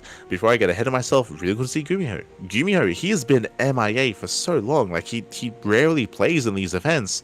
So to see Gumiho here, feels good, man. Feels good. He goes down to Bjorn, but Gumiho's been very inactive as of late. So really cool to see more Gumiho. Bjorn takes down Gumiho. Bjorn takes down Nickrat. Bjorn does advance on to the Grand Finals. Likewise, speaking of inactive players, a laser. Este Laser, papi. Yeah, he has also been MIA. He's been off in Age of Empires land. Like, he's been streaming and playing a lot of Age of Empires. And it's a little bit unfortunate. That's one of the reasons why a Laser, he's not on Team Liquid anymore. Remember, it happened a couple of weeks ago, if not a couple of months ago. A Laser, he left Team Liquid as he no longer has been competing in StarCraft, so he's no longer an asset to them. He's been focusing a lot more on Age of Empires. But now he sets back up. And for him to take a map off of Maxfax, that is very impressive. So GG well played. Really cool to see a Laser coming back. And we'll see if he returns and if he commits to StarCraft again. It'd be great to see him return. But still yet to see if this is a one-off thing or if he comes back as a regular player. So my eyes are on Laser to see if we see more of him in the future. Hero takes down Shameless 2-0. Hero takes down Maxfax 2-1. Went all the way to the ace match. Speaking of, likewise, Hero goes all the way to the ace match against Bjorn as well. Goes all the way to game 5. GG well played. Hero does take down Bjorn just barely in that final game. GG well played. Congratulations to Hero. Shout out to Bjorn for making it to the finals. That leads us into the Monday Night Weeklies number 29. That leads us into, this is the typical weekly European event, and this time Clem gets his revenge. Nickrat takes down Jimmy, Clem takes down Nickrat. So Clem, he was able to get his revenge here, takes down Nickrat. Does fall to Solo. Look at Solo go here. Solo takes down Bjorn 2-1. Solo takes down Clem 2-1. Solo takes down Shameless as Shameless knocked out. Look, well, before I don't want to gloss over it. Shameless, he 2-0'd Hero. He 2-1'd Maxfax. Look at Shameless go back. The rising star, papi. Shameless, he takes down Hero. He takes down the two best Protoss players in the world. Very impressive in the PvP. Does fall to Solar in the upper bracket. And we do see Hero, he was working his way up. Hero knocks out Clem. Hero knocks out Bjorn. Hero knocks out Shameless. And for the first time in a very, very long time, Solar, he lost in the best of 5, but he wins in the best of 1. It's kind of crazy that the best of 1 is the reset match, or that the reset match is the best of 1. I feel like that should be a best of 3, at least. So, wins the best of 1, and Solar, again, when was the last time we had a Zerg player win a weekly? It's been a couple of months, unironically. Like, it's been a long time. It's been a long time, and Solar, he finally does it. He wins a weekly. Congratulations to Solar. Zerg is fixed. Kappa. Fun fact, he was one of 3 Zerg players in the tournament, but hey, goes all the way. Goes all the way. I'm sure it benefits as well from the fact that he had to win a best of 1, even though he lost the best of 5. So, congratulations to Solar. Does claim the win over Hero. Format working in his favor. And very well done. Very well done here for Solar. Congratulations. But I mean, I want to emphasize, even though like it was a close series against Hero that he won due to the best of 1, he fought hard to make it there. He beat Clem. He beat Clem in a best of 3. He beat Bjorn in a best of 3. Like, it was not an easy road to make it to the finals. So, very well done. Very impressive play there by Solar. That leads us into this week's Tunic Cup, a Sparkling Tunic Cup number 111. Here we did have Bjorn. Bjorn, he pops off, takes down Gunner 2-0. Takes down Uwu Thermal. Great to see. I mean, Uwu Thermal, I think this is maybe second time competing in our tournaments. Maybe second, maybe third. He's not a regular by any means, but yeah, Uwu Thermal, he stepped in. Great to see Uwu Thermal. Took down Nickrat 2-0. Yo, Uwu Thermal greater than Clem. Question mark. Ethermal takes on Nick Rat. He does fall to Beyond. Likewise, Nightmare takes on Shameless. Does fall to Beyond in the finals. Beyond does claim the win 3-1 over Nightmare. Congratulations to Beyond. Congratulations. As Beyond does claim the win. That leads us into Big Sur Cup. Big Sur Cup number 56. Your weekly open cup for more NA-oriented StarCraft, or NA time zone, I should say. Here we had Hero. Hero takes out Milky Cow 2-0. Hero takes out Creator 3-1 to advance on to the grand finals. Here we had Max have a very close, very clutch series against Solar, very back and forth. We did cover that match ourselves. Very intense. In the end, to take it. I don't want to gloss over this. Green Earth gets a I would say does cause an upset, does cause a big upset, takes down Nick Rack in the first series. That was a crazy win for Green Earth. I wish I casted that series. I know that the admins were looking for those replays to share to the other casters. Crazy win there for Green Earth. Very impressive. Very impressive. GG well played. That leads us into the grand finals. Hero versus MaxFax in the grand finals. Hero takes on MaxFax 3-1. I believe for the second time this this week. As if I'm not mistaken, I believe Hero also did defeat MaxFax in the previous Monday Night Weekly during the best of one formats. Correct? Oh, Monday Night Weekly. No, sorry, it wasn't Monday Night Weekly. It was the right, that's it. Water TV Monday. So he beat him in Water TV Monday. He beat him in the Pigstar Cup as well. So Hero having the better of Max Pax in recent PvPs in this week. So congratulations to Hero for claiming the win. Congratulations. That leads us into the Wardy TV October number 2025. I believe last time we were discussing the group stage, and I think we finished the group stage, right? Did we cast it all? Sorry, did we talk about all of the matches? I think so. Yes. We were able to. Yeah. So we were able to discuss all the groups. But the playoffs, that was in more recent times. Did we have predictions? I think I was favoring. Oh no, yeah, we did. I was thinking Rogue versus Hero. That's it. I was thinking of Rogue versus Hero in the finals. Fun fact: Rogue gets knocked out by Gumiho. That's a big win for Gumiho. Remember, we just spoke about how Gumiho has been very inactive. He's been very inactive as of late. So my expectations were low for Gumiho. But he takes down Rogue 2-0. Geralt takes down Mana 2-1. Geralt takes down Gumiho 3-0. Very impressive play there by Geralt. But as I mentioned, like Gumiho, I think I would have favored Rogue against Geralt there, but Gumiho was able to pop off earlier, so well won there for Gumiho. And if you remember, I was emphasizing how stacked the lower bracket was instead. Like for Beyond, Spirit, Solar, and Hero to be stuck together felt kind of weird. Felt a little bit lopsided just because like the caliber of play there was very concentrated compared to the upper half of the brackets. But regardless, Beyond takes on Spirit 2-1, went to the ace match. Solar takes on Hero 2-1, went to the ace match. Solar takes on Beyond 3-1 in the best of 5, and Solar 3-0s Geralt in the grand finals. Shout out to Geralt for making it to the finals, but congratulations to Solar for claiming that win.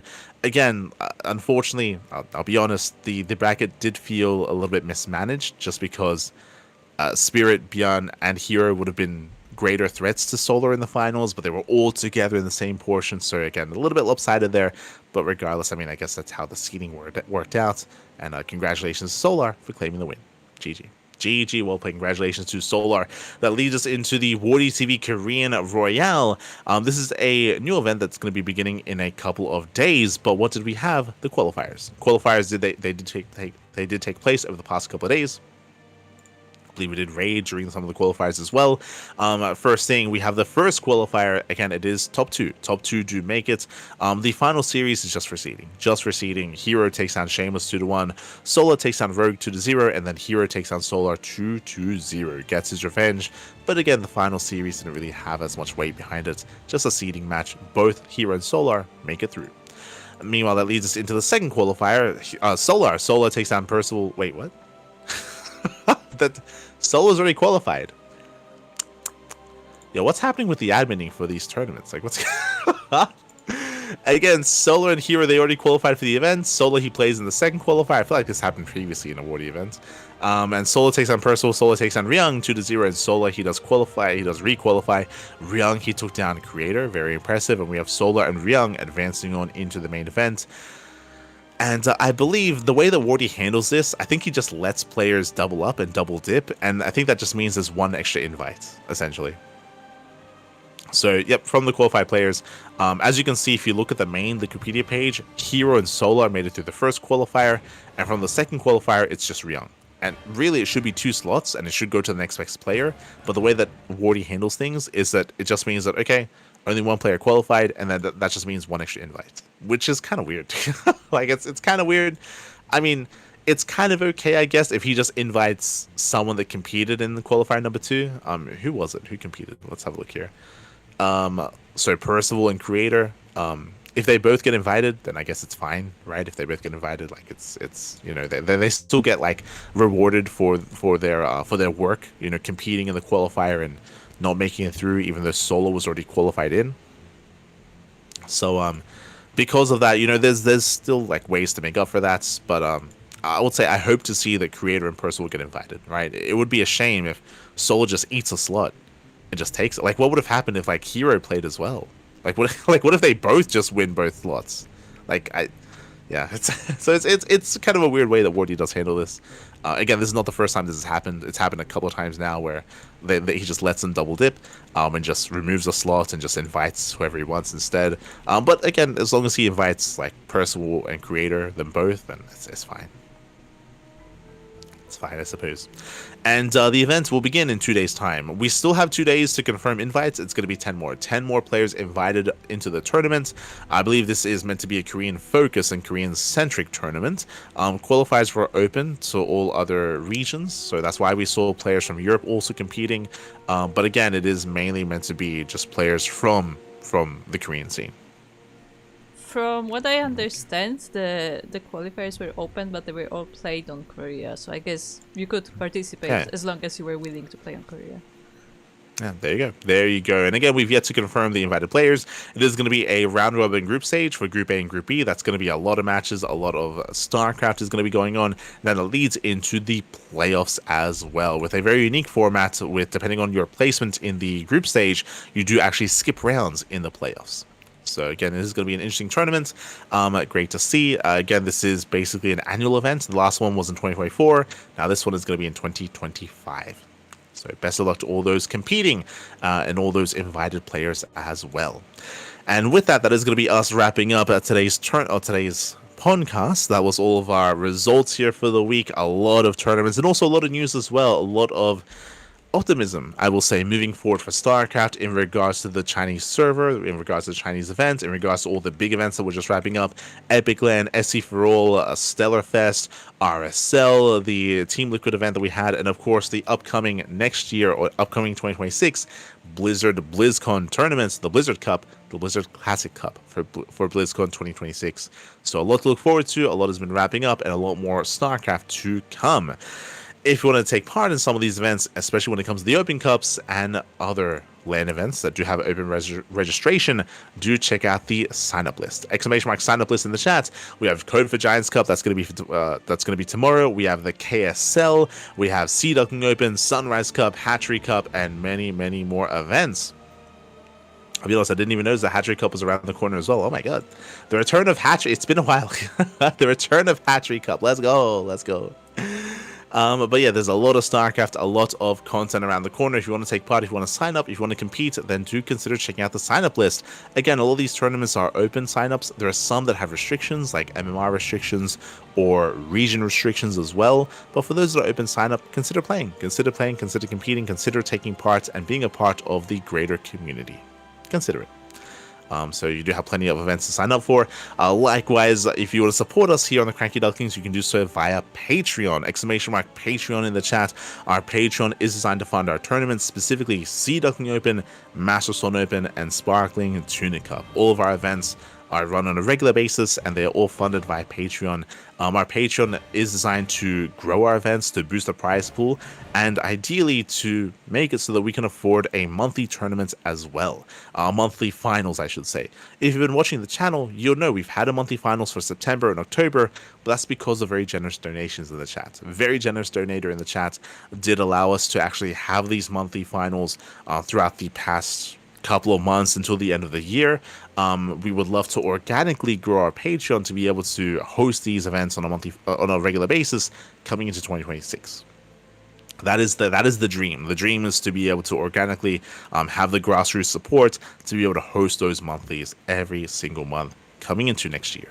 We'll see if we can get there. Otherwise, thank you so much for all the support that we already get, of course. Like, thank you so much. Our Patreon has grown so much throughout the course of the year. And if you want to support us, you can do so. And support StarCraft, you can do so via our Patreon. Thank you. Thank you so much.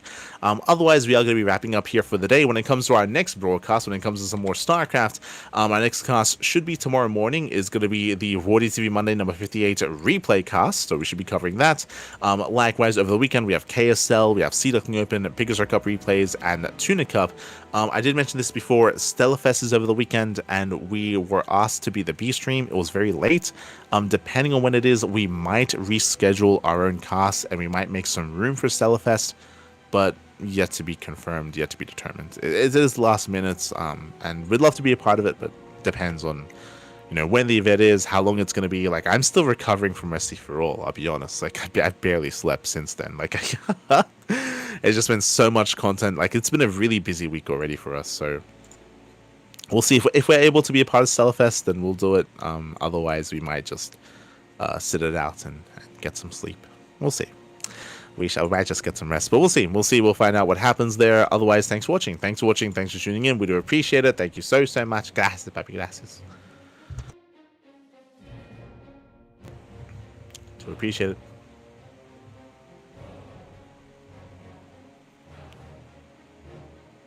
Sorry, just catching up. Where is Rogue? Oh no, Rogue, he was competing in some of the events that we covered. Some of them.